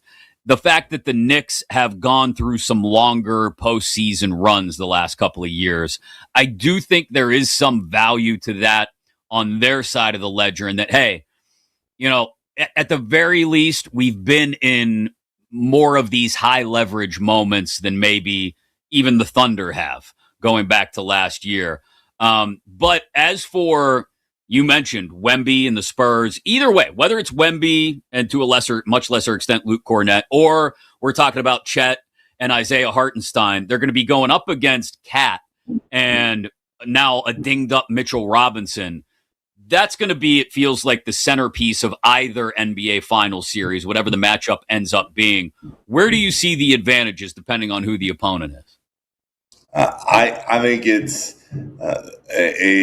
going to be a battle of a whole bunch of guys that have got to be able to show that they can really dominate down low. I mean, Chris, whoever has that will and can find their way, that could be the difference maker in that kind of series. In that regard, if you're looking for smaller advantages, give me Hartenstein, because he's been through it. I mean, he was literally there. He lived it up against Big Mitch for however many years. I mean, he knows what he's getting into. In if that ends up being the case, I think he's going to have at least the mental advantage of, all right, I know what to expect. If it's San Antonio, I still can't wrap my head around the rest of the Spurs group. I know night to night what you're going to get from Wemby. And I know guys like Dylan Harper and Vassell, I mean, they've had these moments where you go, all right, yeah, I just believe in the rest of the depth that OKC has more than I believe in where San Antonio is right now, on top of the fact that SGA was so bad at various points in the series and didn't have the Game 6 that we all expected, that I think he's got something for everybody in Game 7. But to the point about the big men, I mean, whoever wins that battle night to night down low, you know what you're getting from Brunson. You know what you're getting from SGA or Wemby. Whoever can take that advantage down on the blocks is going to get their team across the line. Were you surprised at all at not necessarily the effectiveness of Hartenstein against Wemby in Game 5, but more so I was surprised by the fact that it just hit a wall last night. And this series has been such a back and forth seesaw, zigzag kind of game that I expected Hartenstein to be there in Wemby's face repeatedly again last night, and for whatever reason we didn't get it. I think the point about Game 5 is very good, because you're sitting there going, wait a minute, Isaiah Hartenstein is going to be the guy that at least can slow him a little bit. And then you're right, I mean, they've kind of gone away from it. I would be very interested to see what happens with that specific matchup in Game 7, though. If you're Mark Dagon and that staff, you've got to look back and say, all right, he can hold his own. I mean, if Wemby gets rolling and does what he did in Game 1, then the Spurs are going to the finals. I mean, we've seen it. They're not playing with any kind of fear on this stage, which is impressive. But if you can at least get Hartenstein to stay in front of Wemby and you're going to throw body after body at him, I think that can wear him down over the course of not only 48 minutes of Game 7, but all we've seen for the last 2 weeks. So it's always these little matchups that become bigger in time. I think that the Thunder are going to have just enough to get in front of Wemby. And if you're San Antonio, who else are you trusting, especially offensively, to get you through in that kind of environment in OKC in Game 7. And it's why I know that, you mentioned it's only 3.5, but I would still lean with the Thunder because I think they just have a little bit more depth, and I think SGA has a little bit more he wants to show in this game that everybody will remember for a long time. Odyssey NBA insider Nick Friedel of The Athletic with us here on You Better You Bet. Chris Mack in for Nick Kostos today here on Westwood One Sports. Insider calls brought to you by Hyundai and the all-new Hyundai Palisade Hybrid. Learn how it makes every day epic at HyundaiUSA.com. The draft lottery got approved. The new draft lottery got approved by the Board of Governors yesterday, Nick. And I said it earlier. This is just dumb. This is a wild overreaction to, yes, some terrible tanking this year, but really in a draft that is supposed to be otherworldly, right? This draft is stacked, especially in the top 10 or so. This looks to me like we're going to reward teams for being mediocre. And I think the one thing it's going to hamper is if you're say an 8 or a 9 seed, right around the time of the trade deadline, especially, and you've got a chance to make something happen to sort of elevate yourself up out of the play-in, but you don't quite think you're championship caliber, there's no reason to make that move now. Just continue to be mediocre, and maybe you've got a chance to land a top 3, top 5 pick. Chris, this format that's now into place is ripe for a year or two down the line. Oh, man, the unintended consequences of this. And we don't even know exactly what it is right now. To exactly what you're saying, we're going to watch it unfold in these next couple of years. But I'm reading through all this stuff going, oh, no. Because you're right. Like, you're going to see some team that is just kind of hovering in place, and they're not going to be incentivized to make some move to push closer to the top. They're going to say, hey, let's just stick right here. I mean, we're not going to win the title, so let's try and go for the number 1 pick. The tanking was so bad, and you and I talked about it for months, that it is crushing the regular season product and how it's viewed. The problem is that when you put these pieces in place and you go, all right, well, that'll fix it. Well, no, it won't. And we're just going to see a whole new batch of problems that come to the forefront in time. I'll give the NBA this, though. They knew it was that big of a problem and that bad for their product, so they tried something. I'd much rather them try whatever it was than continue whatever this has been in place. Because the last 2 to 3 months of this season that you and I have just been through, it was the worst regular season from a product standpoint I can ever remember, because the tanking permeated so much of what the league was doing. I kind of look at it from this perspective, Nick. Like, I'm the father of 2 teenagers now. I know sometimes I got to be the bad guy. Be like, listen, you screwed up. Now you're punished. That's how it works. You can storm off and tell me you hate me all you want. Someday you'll thank me for this. And Adam Silver, rather than enacting the sort of punishments that would have actually been tangible on the tankers and said, hey, you lose your pick or you lose your lottery odds or whatever it may be, decided to say, okay, but it better not happen again or then you're grounded. And just remade the entire system. And it's like, Adam, you got to be the bad guy sometimes. You got to be the parent in the room, because you're going to continue to get taken advantage of. He needs to channel his inner David Stern a little bit more, Chris. Yeah. It is what we're getting at. I mean, Adam genuinely is respected, it seems, from players, executives, but this is his moment in time. I mean, this was such a stain on the game. And I think what's sad, not only as somebody who covers the league, but as a fan of the game, I can't remember it being in this type of place. It ties into everything we've gone through throughout the season, and that I don't remember a time when you turned on a game, you're like, all right, well, who's playing? Where are they in the standings? Maybe these will have some initial shifts, and there will be some optimism out of it. But I would take you back a few more years and say, in the beginning, everybody loved the play-in, and the play-in was going to save the excitement of those last few games at the end of the year. And now everybody looks at the plan like, oh, God, we're in the plan. I mean, with the way they just shifted everything with the draft lottery, maybe that changes again. But the hope and the sincerity of the league, they're well-intentioned. But the problems were so bad and remained so bad in the moment that count me in the group that looked at this and went, oh, no, there's going to be other problems that come up that we don't even know about or see right now. Nick, great stuff as always, my friend. We'll catch up again during the finals, okay? You got it. Talk to you soon. Absolutely. Odyssey Sports NBA insider Nick Friedel with us here on You Better You Bet. Insider Calls brought to you by Hyundai and the all-new Hyundai Palisade Hybrid. Chris Mack in for Nick Kostos today here on Westwood One Sports. I just think it's dumb. Like, sometimes you got to just be plain and clear about it, and without diving into how the odds change or this or that or the other thing, it's just dumb. It was trying to fix something that was not totally broken. All you had to do was stand firm and hold teams accountable for the way they were handling business, and I think that would have been enough.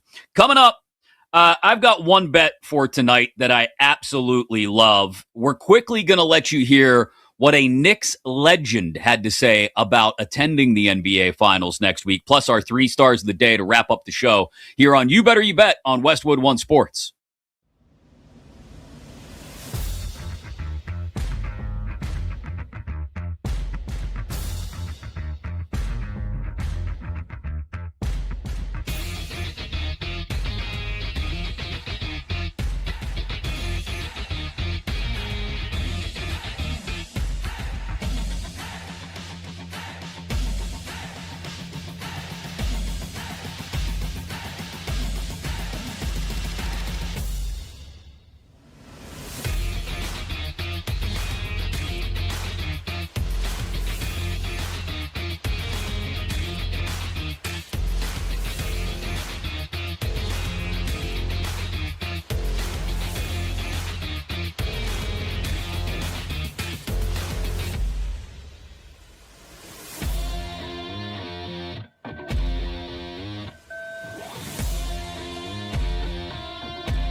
Welcome back to You Better You Bet on Westwood One Sports.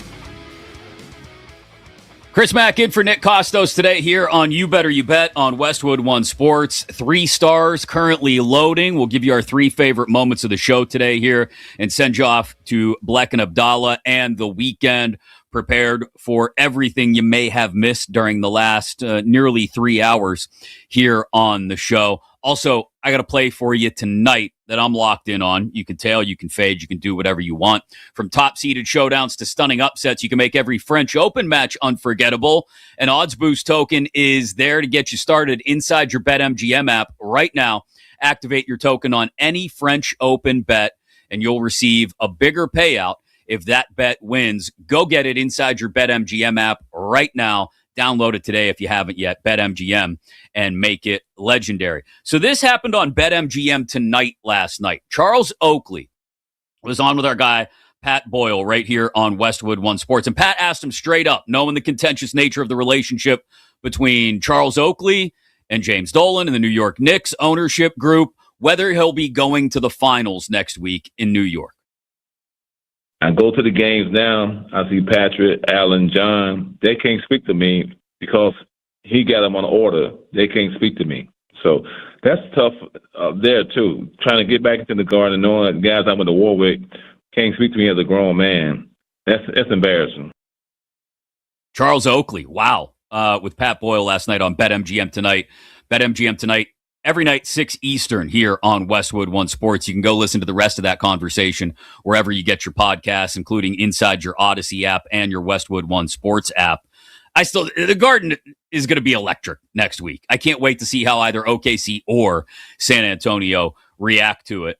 Hurricanes, Canadiens, Game 5 tonight in Montreal. A chance for Carolina to close out Montreal at home. I'm all over the puck line. Yeah, I'll lay 1.5 because I think Carolina is going to smother the Canadiens' offense again. They have 2 periods in this series where they have double-digit shots. The rest of them, their shot on goal totals read like a phone number, 867-530-99. It's terrible. Just Montreal has not been able to generate any offense. So I'll take Carolina plus 105 at BetMGM on the puck line to close out the Eastern Conference Finals and advance to the Stanley Cup Final against Vegas, whenever that thing has been scheduled for. I still don't know if they've released the schedule. Our 3 favorite moments of the day, our 3 stars now here on You Better You Bet. 3. We're going to watch it unfold in these next couple of years, but I'm reading through all this stuff going, oh, no. Because you're right. Like, you're going to see some team that is just kind of hovering in place, and they're not going to be incentivized to make some move to push closer to the top. They're going to say, hey, let's just stick right here. I mean, we're not going to win the title, so let's try and go for the number 1 pick. Odyssey NBA insider Nick Friedel just a couple minutes ago, both of us bemoaning the state of the NBA draft lottery now that they've totally screwed it up when they didn't need to do all that. Doing too much. Our number 2 star? 2. Well, I think very real because I don't think either side really moves until they see how the players react missing a paycheck. You know, you miss your paycheck 2 weeks into the season, so then you're talking about, you know, early mid-April and see what happens. So I don't think anything gets done, you know, until then. Odyssey MLB insider Bob Nightingale not long ago talking about it's probably going to cost us games next spring, this MLB CBA negotiation. And our number 1 star of the day? 1. When I look at Baltimore now, this is all on Lamar Jackson. This is Lamar. They got rid of a coach that's a really good football coach. So it's on you. You need to play good because if not, he's going to be the next one they get out of there. It's going to be Lamar Jackson, that he never reached his potential, right? That's going to be the story. I already see it coming. It's going to be the headline. Lamar Jackson played all these years in Baltimore, had these great defenses, had all these things. Coach got fired, you know, went somewhere else. His team now. So, okay, you got to go, Lamar. Herm Edwards of ESPN earlier in the show with some real strong insight on where things go from here for Lamar Jackson and the Baltimore Ravens, not just this season, but the negotiation of a possible contract extension as well. If you missed any of those conversations, you want to get more of them, by all means, inside your Odyssey app and your Westwood One Sports app, wherever you get your podcasts, including They're up on YouTube, too. YouTube.com/@thekostos, TheKostos. Chris Mack in for Nick Kostos today here on You Better You Bet on Westwood One Sports. Going to be a heck of a weekend. A Game 7 on a Saturday night, and then the finals get started next Wednesday. You got the Stanley Cup final right around the corner. We didn't talk a bit with Bob Nightingale about actual baseball being played, but that's still happening. Whatever you're focused on this weekend, your favorite NFL teams, OTAs, keep it right here. Westwood One Sports. We'll have you covered. The French Open, all of it. It's the summer is laid out in front of us, my friends. Let's enjoy it. For Dan, for Mike, for Tyler, for Kenny, for Bill, I am Chris Mack. Nick Kostos back on Monday. I'll talk to you again soon. And, of course, catch me Sunday on BetMGM Game Day right here on Westwood One Sports.